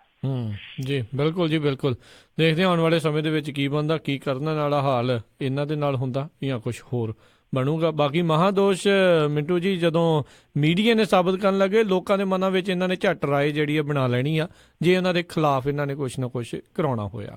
ਤੇ ਅਗਲੀ ਜਿਹੜੀ ਆਪਾਂ ਗੱਲ ਕਰੀਏ ਸਾਇੰਸ ਦੇ ਵਿੱਚ ਤਰੱਕੀ ਦੀ ਖਬਰ ਆ, ਭਾਰਤ ਨੇ ਆਪਣਾ 100ਵਾਂ ਸੈਟੇਲਾਈਟ ਲਾਂਚ ਕੀਤਾ। ਦੇਖੋ ਇਹ ਇੱਕ ਚੰਗੀ ਖਬਰ ਆਈ ਆ। ਵੈਸੇ ਇਸ ਮਾਮਲੇ ਦੇ ਵਿੱਚ ਤੁਹਾਨੂੰ ਪਤਾ ਹੀ ਆ ਕਿ ਭਾਰਤ ਕਾਫੀ ਤਰੱਕੀ ਕਰਦਾ ਪਿਆ ਜੀ, ਔਰ ਜਿਹੜੀ ਇਹ ਤਰੱਕੀ ਹੋਈ ਆ ਇਹਦਾ ਵੈਸੇ ਨਾ ਜਦੋਂ ਤੁਸੀਂ ਦੇਖਿਓ ਜਦੋਂ ਕਿਤੇ ਮੋਦੀ ਸਾਹਿਬ ਲਊਗਾ ਕ੍ਰੈਡਿਟ, ਉਹੀ ਇਹੀ ਕਹਿੰਦਾ ਕਿ ਅਸੀਂ ਕੀਤਾ ਜਦ ਕਿ ਇਸਰੋ ਜਦੋਂ ਹੋਂਦ 'ਚ ਆਈ ਸੀਗੀ ਉਦੋਂ ਨਹਿਰੂ ਪ੍ਰਧਾਨ ਮੰਤਰੀ ਸੀਗਾ, ਔਰ ਇਹ ਇਸਰੋ ਹੀ ਆ ਨਾ ਜਿਹੜੀ ਹੁਣ ਤੱਕ ਬਹੁਤ ਵੱਡੇ ਸਾਇੰਟਿਸਟਾਂ ਦੇ ਬਰੋਬਰ ਖਿਲਾਰ ਗਈ ਹੈ, ਲਿਜਾ ਕੇ ਕਈਆਂ ਮਾਮਲਿਆਂ 'ਚ ਤੇ ਅੱਗੇ ਵੀ ਲੈ ਗਈ ਹੈ ਦੁਨੀਆ ਦੇ ਸਾਇੰਟਿਸਟਾਂ ਤੋਂ ਭਾਰਤ ਨੂੰ। ਸੋ ਉਹ ਕਾਂਗਰਸ ਦੇ ਰਾਜ ਦੇ ਵਿੱਚ ਹੀ ਗਠਿਤ ਹੋਇਆ ਸੀ ਇਸਰੋ। ਸੋ ਉਦੋਂ ਜਦੋਂ ਪ੍ਰਧਾਨ ਮੰਤਰੀ ਇਹ ਗੱਲ ਕਹਿੰਦੇ ਕਿ ਅਸੀਂ ਕੀਤਾ, ਤਾਂ ਉਹ ਕਿਤੇ ਨਾ ਕਿਤੇ ਥੋੜ੍ਹਾ ਜਿਹਾ ਅਨਿਆਏ ਕਰ ਜਾਂਦੇ, ਪਰ ਕਿਉਂਕਿ ਉਹਨਾਂ ਦੀ ਆਦਤ ਆ, ਜੇ ਉਹ ਚੰਗਾ ਹੁੰਦਾ ਉਹ ਉਹਨਾਂ ਨੇ ਆਪਣੀ ਝੋਲੀ 'ਚ ਪਵਾ ਲੈਣਾ ਹੁੰਦਾ, ਤੇ ਜੇ ਅਨਫੋਰਚੂਨੇਟਲੀ ਕੁਛ ਮੰਦਾ ਹੋ ਗਿਆ ਫਿਰ ਉਹਨਾਂ ਨੇ ਕਹਿ ਦੇਣਾ ਜੀ ਕਾਂਗਰਸ ਜਿੰਦਾਬਾਦ, ਇਹ ਸਾਰਾ ਕੁਛ ਕੀਤਾ ਕਰਾਇਆ ਜਿਹੜਾ ਕਾਂਗਰਸ ਦਾ। ਬਹਰਹਾਲ ਇਹ ਇੱਕ ਚੰਗੀ ਸਫਲਤਾ ਹੈ ਅੱਜ ਜਿਹੜੀ ਸਫਲਤਾ। ਵੈਸੇ ਇਹਨਾਂ ਨੇ ਬਹੁਤ ਸਾਰੀਆਂ ਸਫਲਤਾਵਾਂ ਅਤੀਤ ਦੇ ਵਿੱਚ ਦਰਜ ਕੀਤੀਆਂ ਨੇ, ਪਰ ਜਿਹੜੀ ਅੱਜ ਦੀ ਇਹ ਸਫਲਤਾ ਉਹ ਇਸ ਕਰਕੇ ਬਿਹਤਰੀਨ ਆ ਕਿਉਂਕਿ ਇਹ 100ਵਾਂ ਸੈਟੇਲਾਈਟ ਸੀਗਾ ਜਿਹੜਾ ਇਹਨਾਂ ਨੇ ਭੇਜਿਆ। ਇਹਦਾ ਨਾਮ ਕਾਰਟੋਸੈਟ 2 ਕਿਹਾ ਜਾਂਦਾ ਇਹਨੂੰ। ਸੋ ਇਸ ਕਾਰਟੋਸੈਟ ਉਪਗ੍ਰਹਿ ਦਾ ਜਿਹੜਾ ਕੰਮ ਆ ਉਹ ਇਹ ਆ ਕਿ ਇਹ ਉਪਗ੍ਰਹਿ ਤੋਂ ਨਿਗਰਾਨੀ ਕਰ ਸਕਦਾ, ਜਸੂਸੀ ਕਰ ਸਕਦਾ, ਧਰਤੀ ਦੀਆਂ ਤਸਵੀਰਾਂ ਭੇਜ ਸਕਦਾ, ਜਾਂ ਇੱਦਾਂ ਕਹਿ ਲਓ ਜਿੱਥੇ ਪ੍ਰਧਾਨ ਮੰਤਰੀ ਬਿਨਾਂ ਦੱਸੇ ਚਲੇ ਗਏ ਸੀ ਨਵਾਜ਼ ਸ਼ਰੀਫ ਦੇ ਘਰੇ, ਤੇ ਜੇ ਕਿਤੇ ਵੇਖਣਾ ਹੋਵੇ ਕਿ ਮੀਆਂ ਸ਼ਰੀਫ ਕੀ ਕਰਦਾ ਫਿਰਦਾ ਤੇ ਇਹ ਝੱਟ ਫੋਟੋ ਮੰਗਾ ਸਕਦੇ ਆ। ਪਾਕਿਸਤਾਨ ਵਾਲੇ ਇਸੇ ਗੱਲ ਤੋਂ ਚਿੜੇ ਵੀ ਆ। ਪਾਕਿਸਤਾਨ ਵਾਲੇ ਆਖਿਆ ਕਿ ਇਸ ਖਿੱਤੇ ਦੇ ਵਿੱਚ ਇਹ ਜਿਹੜੀ ਸ਼ਾਂਤੀ ਹੈ, ਵੈਸੇ ਸ਼ਾਂਤੀ ਦੀ ਜਦੋਂ ਗੱਲ ਕਰਦੇ ਆ ਨਾ ਤੇ ਹਾਸਾ ਜਿਹਾ ਛੁੱਟ ਪੈਂਦਾ। ਉਹ ਕਹਿੰਦੇ ਜੀ ਕਿ ਇਸ ਖਿੱਤੇ ਦੀ ਸ਼ਾਂਤੀ ਲਈ ਇਹ ਚੀਜ਼ਾਂ ਠੀਕ ਨਹੀਂ ਹੈ। ਸੋ ਉਹ ਉਹਨਾਂ ਦਾ ਪ੍ਰਤੀਕਰਮ ਸੀਗਾ, ਪਰ ਇਹ ਇਹਨਾਂ ਦੀ ਸਫਲਤਾ ਜਿਹੜੀ ਇਹਨਾਂ ਦੇ ਨਾਲ ਹੀ ਆ। ਵੈਸੇ ਪਹਿਲੀ ਕੋਸ਼ਿਸ਼ ਤੁਹਾਨੂੰ ਪਤਾ ਹੀ ਇਹਨਾਂ ਨੇ 3 ਕੁ ਮਹੀਨੇ ਪਹਿਲਾਂ ਕੀਤੀ ਸੀਗੀ, ਤਾਂ ਉਹ ਉਪਗ੍ਰਹਿ ਕਿਸੇ ਤਕਨੀਕੀ ਖਰਾਬੇ ਦਾ ਸ਼ਿਕਾਰ ਹੋ ਕੇ ਸਹੀ ਟਿਕਾਣੇ ਨਹੀਂ ਸੀ ਪਹੁੰਚ ਸਕਿਆ, ਪਰ ਅੱਜ ਇਹਨਾਂ ਨੇ ਸਫਲਤਾ ਅਰਜਿਤ ਕਰ ਦਿੱਤੀ ਹੈ। ਇਸ ਤੋਂ ਇਲਾਵਾ ਹੋਰ ਵੀ 30 ਛੋਟੇ ਛੋਟੇ ਉਪਗ੍ਰਹਿ ਜਿਹੜੇ ਆ ਉਹ ਭੇਜੇ ਗਏ, ਕੁਛ ਹੋਰ ਦੇਸ਼ ਸੀਗੇ ਜਿਨ੍ਹਾਂ ਨੇ ਉਹ ਆਪਣੇ ਭੇਜਿਆ। ਇਹ ਤੁਹਾਨੂੰ ਪਤਾ ਹੀ ਹੋਣਾ ਚਾਹੀਦਾ ਕਿ ਬਹੁਤ ਸਾਰੇ ਦੇਸ਼ ਹੈ ਜਿਹੜੇ ਅੱਜ ਕੱਲ੍ਹ ਇੱਥੋਂ ਆਪਣੇ ਸੈਟੇਲਾਈਟ ਲਾਂਚ ਕਰਵਾਉਂਦੇ ਆ ਕਿਉਂਕਿ ਇੱਧਰ ਖਰਚਾ ਘੱਟ ਆਉਂਦਾ। ਸੋ ਇਹ 30-31 ਸੀਗੇ, ਵੱਖ-ਵੱਖ ਦੇਸ਼ਾਂ ਦੇ ਸੀਗੇ। ਤਾਂ ਇਹ ਇੱਕ ਸਫਲਤਾ ਜਿਹੜੀ ਉਹ ਭਾਰਤ ਨੇ ਫੇਰ ਦਰਜ ਕੀਤੀ ਹੈ। ਪਰ ਜਦੋਂ ਪ੍ਰਧਾਨ ਮੰਤਰੀ ਬੋਲਣਗੇ ਉਹਨਾਂ ਨੇ ਕਹਿਣਾ ਕਿ ਅਸੀਂ ਦਰਜ ਕੀਤੀ ਹੈ, ਪਰ ਅਸਲ ਦੇ ਵਿੱਚ ਇਹ ਜਿਹੜੇ ਸਾਡੇ ਇੱਥੋਂ ਦੇ ਸਾਇੰਟਿਸਟ ਆ ਜਾਂ ਜਿਹੜਾ ਇੱਥੋਂ ਦਾ ਪਹਿਲਾ ਅਮਲਾ ਸੀਗਾ ਜਿਹਨੇ ਮਿਹਨਤ ਕੀਤੀ ਆ, ਇਹ ਸਾਰਾ ਕ੍ਰੈਡਿਟ ਪਹਿਲਾਂ ਉਹਨਾਂ ਦਾ ਬਣਦਾ, ਦੂਸਰਾ ਕ੍ਰੈਡਿਟ ਜਿਹੜਾ ਉਹ ਸਰਕਾਰ ਲੈਂਦੀ ਹੈ ਤੇ ਲੈ ਲਵੇ। ਜੀ ਜੀ ਜੀ। ਅਗਲੀ ਆਪਾਂ ਮਿੰਟੂ ਜੀ ਗੱਲ ਕਰਦੇ ਹਾਂ। ਨੀਰਜ ਭਨੋਟ ਦੇ ਕਾਤਲਾਂ ਦੀਆਂ FBI ਅਮਰੀਕਾ ਦੇ ਦੁਆਰਾ ਜਾਰੀ ਕੀਤੀਆਂ ਫੋਟੋਆਂ ਨੇ ਮਾਮਲੇ ਨੂੰ ਫਿਰ ਚਰਚਾ ਦੇ ਵਿੱਚ ਲੈ ਆਂਦਾ। ਦੇਖੋ, ਇਹ ਨੀਰਜਾ ਭਨੋਟ ਸੀਗੀ ਜਿਹੜੀ, ਉਹ ਤੁਹਾਨੂੰ ਪਤਾ ਹੀ ਹੈ ਬੜੀ ਡੇਅਰ ਉਹ ਪਾਇਲਟ ਸੀਗੀ ਮੇਰੇ ਖਿਆਲ ਦੇ ਨਾਲ ਏਅਰ ਹੋਸਟਸ ਜੀ। ਉਹਦੇ ਤੇ ਫਿਲਮ ਵੀ ਬਣੀ ਆ ਪਿੱਛੇ ਜੀ। ਉਸ ਕੁੜੀ ਤੇ ਜਿਹੜੀ ਉਹ ਫਿਲਮ ਬਣੀ ਆ ਉਹ ਬਿਲਕੁਲ ਰੀਅਲ ਆ, ਜਿੱਦਾਂ ਉਹ ਜਹਾਜ਼ ਅਗਵਾ ਹੋਇਆ ਫਿਰ ਪਾਕਿਸਤਾਨ ਖੜਿਆ ਗਿਆ, ਸਾਰਾ ਕੁਛ ਆਪਾਂ ਦੇਖਿਆ ਉਸ ਫਿਲਮ ਦੇ ਵਿੱਚ, ਮੂਵੀ ਦੇ ਵਿੱਚ। ਉਹਨੇ ਬਹੁਤ ਸਾਰੀਆਂ ਜਾਨਾਂ ਜਿਹੜੀਆਂ ਉਹ ਬਚਾਈਆਂ। ਪਰ ਹੁਣ ਹੋਇਆ ਕੀ ਆ ਕਿ ਉਸ ਮਾਮਲੇ ਦੇ ਵਿੱਚ ਜਿਹੜੀ ਉਹ ਫਲਾਈਟ ਹਾਈਜੈਕ ਹੋਈ ਸੀਗੀ, ਉਹਦਾ ਨਾਮ ਸ਼ਾਇਦ ਪੈਨ ਐਮ ਫਲਾਈਟ 73 ਸੀਗਾ। ਤਾਂ ਉਹ ਫਲਾਈਟ ਜਿਹੜੀ ਅਗਵਾ ਹੋਈ ਸੀਗੀ, ਉਹਦੇ ਜਿਹੜੇ ਹਾਈਜੈਕਰ ਸੀਗੇ FBI ਨੇ ਉਹਦੀਆਂ ਫੋਟੋਆਂ ਜਿਹੜੀਆਂ ਜਾਰੀ ਕੀਤੀਆਂ। ਹੁਣ ਇਹ ਜਿਹੜੀ ਸਾਰੀ ਕੁਵਤ ਕੀਤੀ ਗਈ ਸੀਗੀ, ਇਹ ਕੀਤੀ ਗਈ ਸੀਗੀ ਫਿਲਿਸਤੀਨ ਦਾ ਇੱਕ ਅੱਤਵਾਦੀ ਸੰਗਠਨ ਸੀਗਾ ਉਹਦੇ ਵੱਲੋਂ। ਉਹਦੇ ਵਿੱਚ ਕੁਛ ਉਹਨਾਂ ਦੇ ਇਸ ਤਰ੍ਹਾਂ ਦੇ ਕੱਟੜਪੰਥੀ ਸਨ, ਜਿੱਦਾਂ ਇੱਕ ਮੁਹੰਮਦ ਹਾਫਿਜ਼ ਅਲ ਟਰਕੀ, ਜਮਾਲ ਸਾਹਿਦ, ਮੁਹੰਮਦ ਅਬਦੁੱਲਾ, ਇਹ ਇਸ ਤਰ੍ਹਾਂ 4-5 ਜਣੇ ਸੀਗੇ।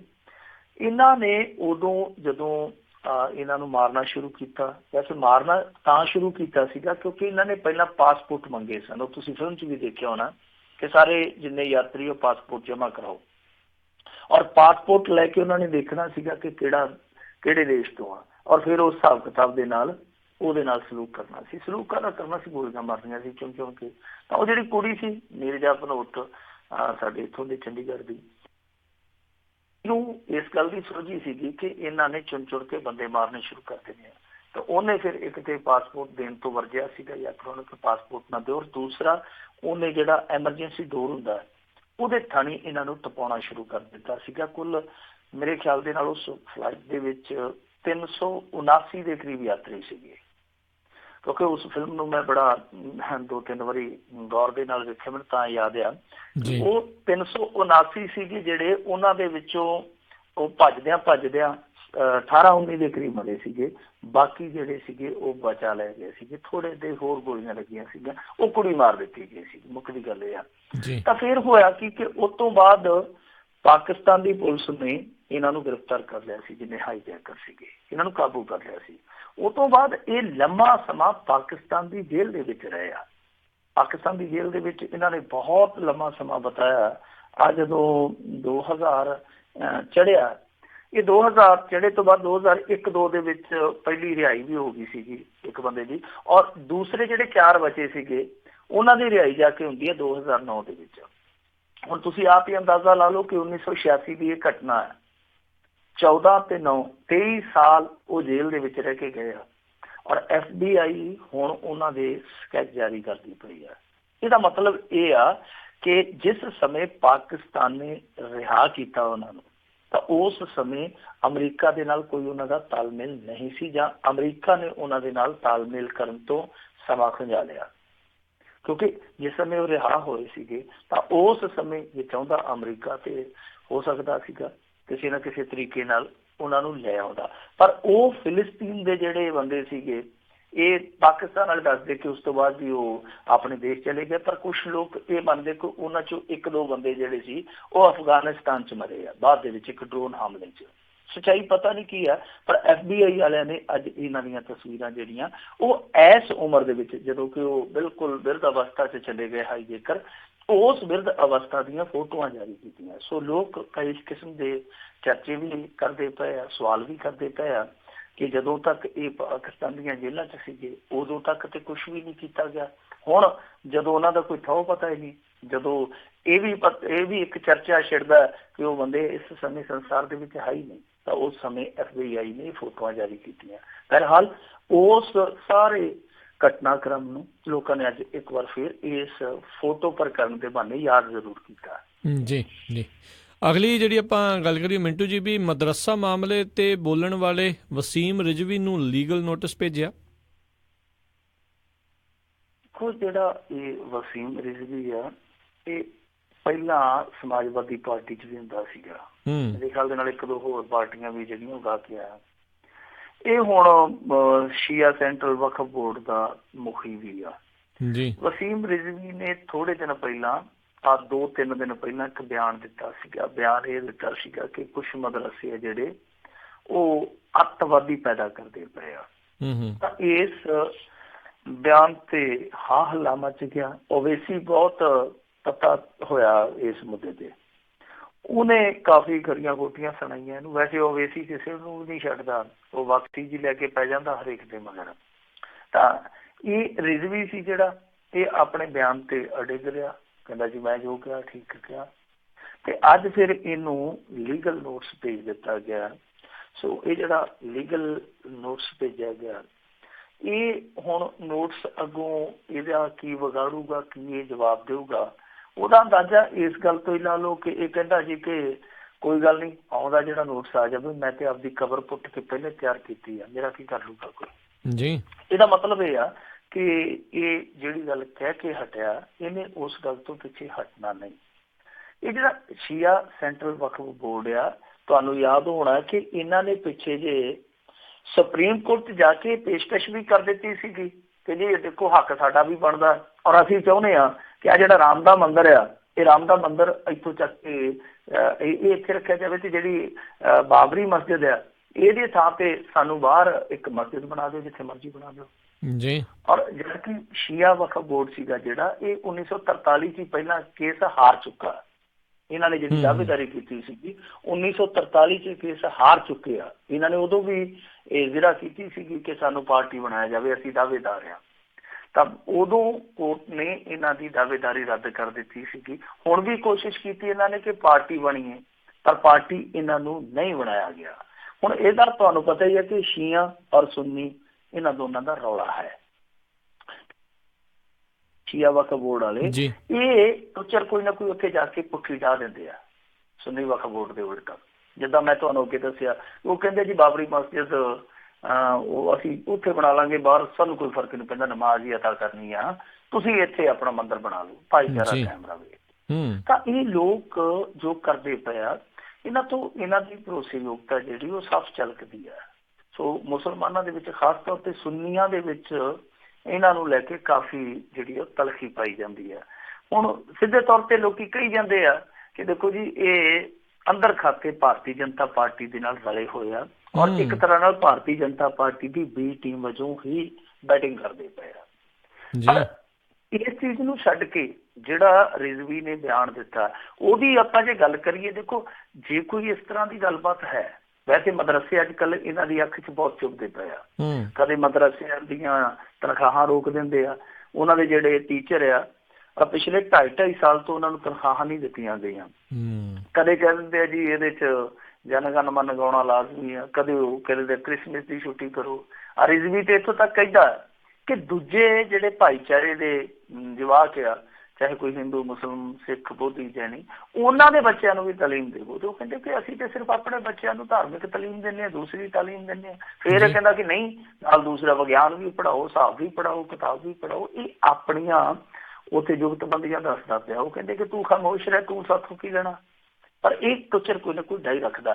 ਮੇਰੇ ਕਹਿਣ ਦਾ ਮਤਲਬ ਹੈ ਕਿ ਜੇ ਕੋਈ ਇਸ ਤਰ੍ਹਾਂ ਦੀ ਗਲਤ ਐਕਟੀਵਿਟੀ ਹੁੰਦੀ ਹੈ, ਉੱਥੇ ਕੋਈ ਗਤੀਵਿਧੀ ਇਸ ਤਰ੍ਹਾਂ ਦੀ ਹੁੰਦੀ ਹੈ ਜਿਹੜੀ ਇਤਰਾਜ਼ਯੋਗ ਹੈ ਜਾਂ ਦੇਸ਼ ਵਿਰੋਧੀ ਹੈ, ਤਾਂ ਤੂੰ ਉਹਦੇ ਸਬੂਤ ਕਿੱਥੇ ਕਰ ਭਲਿਆ ਮਾਨਸਾ। ਔਰ ਬਣਾ ਕੇ ਪਲੰਦਾ ਜਿਹੜਾ ਉਹ ਗ੍ਰਹਿ ਵਿਭਾਗ ਕੋਲ ਲੈ ਜਾ, ਹੋਮ ਮਿਨਿਸਟਰੀ ਕੋਲ ਲੈ ਜਾ, ਉਹਨਾਂ ਨੂੰ ਕਹੋ ਕਿ ਜੀ ਆਹ ਸਾਡੇ ਯੂਪੀ 'ਚ ਗਲਤ ਚੱਲਦਾ ਪਿਆ। ਸੋ ਆਹ ਇਸ ਤਰ੍ਹਾਂ ਬੱਕੜਵਾ ਮਾਰਨੇ ਮੇਰੇ ਖਿਆਲ ਦੇ ਨਾਲ ਚੰਗੀ ਗੱਲ ਨਹੀਂ ਹੈ। ਔਰ ਕਿਉਂਕਿ ਸ਼ੀਆ ਤੇ ਸੁਨੀਆਂ ਦਾ ਅੱਗੇ ਤੁਹਾਨੂੰ ਪਤਾ ਪੂਰੀ ਦੁਨੀਆ ਦੇ ਵਿੱਚ ਇੱਕ ਟਾਕਰਾ ਚੱਲਦਾ ਹੈ। ਇਹ ਸਾਡੇ ਭਾਰਤ ਦੇ ਵਿੱਚ ਇੰਨਾ ਨਹੀਂ ਹੈਗਾ, ਪਰ ਜੇ ਇਸ ਤਰ੍ਹਾਂ ਟੋਚਰਾਂ ਡਾਈਆਂ ਗਈਆਂ, ਹੋ ਸਕਦਾ ਸਾਡੇ ਵੀ ਕੱਲ੍ਹ ਨੂੰ ਇੱਥੇ ਵੱਧ ਜਾਵੇ। ਤਾਂ ਇਹਦੇ ਨਾਲ ਚੰਗਾ ਰਿਜ਼ਵੀ ਕੋਲੇ ਜੇ ਕੋਈ ਆਪਣੀ ਗੱਲ ਦਾ ਸਬੂਤ ਹੈ, ਕੋਈ ਤੱਥ ਹੈ, ਤੇ ਉਹ ਜਾ ਕੇ ਹੋਮ ਮਿਨਿਸਟਰੀ ਨੂੰ ਦੇਵੇ। ਬਿਲਕੁਲ ਬਿਲਕੁਲ ਜੀ। ਤੇ ਮਿੰਟੂ ਜੀ, ਅਗਲੀ ਜਿਹੜੀ ਖਬਰ ਉਸ ਦੇ ਉੱਤੇ ਜੇ ਨਜ਼ਰ ਬਣਾਈਏ ਵੀ ਜਸਟਿਸ ਲੋਇਆ ਦੀ ਮੌਤ ਤੇ ਸੁਪਰੀਮ ਕੋਰਟ ਨੇ ਪੋਸਟਮਾਰਟਮ ਦੀ ਰਿਪੋਰਟ ਤਲਬ ਕੀਤੀ ਹੈ। ਦੇਖੋ, ਇਸ ਮਸਲੇ ਦਾ ਵੀ ਜੇ ਅੱਜ ਦੀ ਪ੍ਰੈਸ ਕਾਨਫਰੰਸ ਨਾਲ ਥੋੜਾ ਜਿਹਾ ਪਿਛੋਕੜ ਜੋੜੀਏ ਤੇ ਜੁੜਦਾ ਹੈ ਜੀ, ਕਿਉਂਕਿ ਇੱਕ ਖਾਸ ਪਰਟੀਕੂਲਰ ਕੇਸ ਦਾ ਜ਼ਿਕਰ ਹੋਇਆ ਉੱਥੇ, ਤੇ ਪੱਤਰਕਾਰਾਂ ਨੇ ਪੁੱਛਿਆ ਕਿ ਕਿਤੇ ਤੁਸੀਂ ਉਹ ਕੇਸ ਜਿਹੜਾ ਉਹ ਜਸਟਿਸ ਲੋਇਆ ਵਾਲਾ ਤਾਂ ਜ਼ਿਕਰ ਤਾਂ ਨਹੀਂ ਕੀਤਾ, ਤੇ ਜਿਹੜੇ ਪ੍ਰੈਸ ਕਾਨਫਰੰਸ ਕਰਨ ਵਾਲੇ ਜਸਟਿਸ ਸੀਗੇ ਉਹਨਾਂ ਦੇ ਵਿੱਚੋਂ ਜਿਹੜੇ ਮਿਸਟਰ ਕੋਰੀਅਨ ਆ, ਤਾਂ ਉਹਨਾਂ ਨੇ ਜ਼ਰੂਰ ਕਿਹਾ ਕਿ ਹਾਂ, ਉਹਨਾਂ ਨੇ ਸਿਰਫ ਇੰਨਾ ਸ਼ਬਦ ਬੋਲਿਆ ਕਿ ਹਾਂ। ਹੁਣ ਇਸ ਹਾਂ ਦੇ ਵਿੱਚ ਪਤਾ ਨਹੀਂ ਕਿੰਨੀ ਕੁ ਡੂੰਘੀ, ਕਿੰਨੀ ਕੁ ਗਹਿਰਾਈ, ਕਿੰਨੀ ਕੁ ਇਹਦੇ 'ਚ ਡੈਪਥ ਹੈ, ਪਰ ਜੋ ਇਹ ਮਸਲਾ ਸੀਗਾ ਤੁਹਾਨੂੰ ਪਤਾ ਪਿਛਲੇ ਦਿਨੀ ਸੁਰਖੀਆਂ 'ਚ ਆਇਆ ਸੀਗਾ। ਮਸਲਾ ਇਹ ਸੀਗਾ ਕਿ ਇਹ ਜਿਹੜਾ ਜਸਟਿਸ ਲੋਇਆ ਸੀਗਾ, ਇਹ ਜਸਟਿਸ ਲੋਇਆ ਜਾਂਚ ਪੜਤਾਲ ਕਰਦਾ ਪਿਆ ਸੀ ਜਾਂ ਸੁਣਵਾਈ ਕਰਦਾ ਪਿਆ ਸੀ ਉਸ ਕੇਸ ਦੀ ਜੋ ਅਮਿਤ ਸ਼ਾਹ ਦੇ ਨਾਲ ਜੁੜਿਆ ਸੀਗਾ।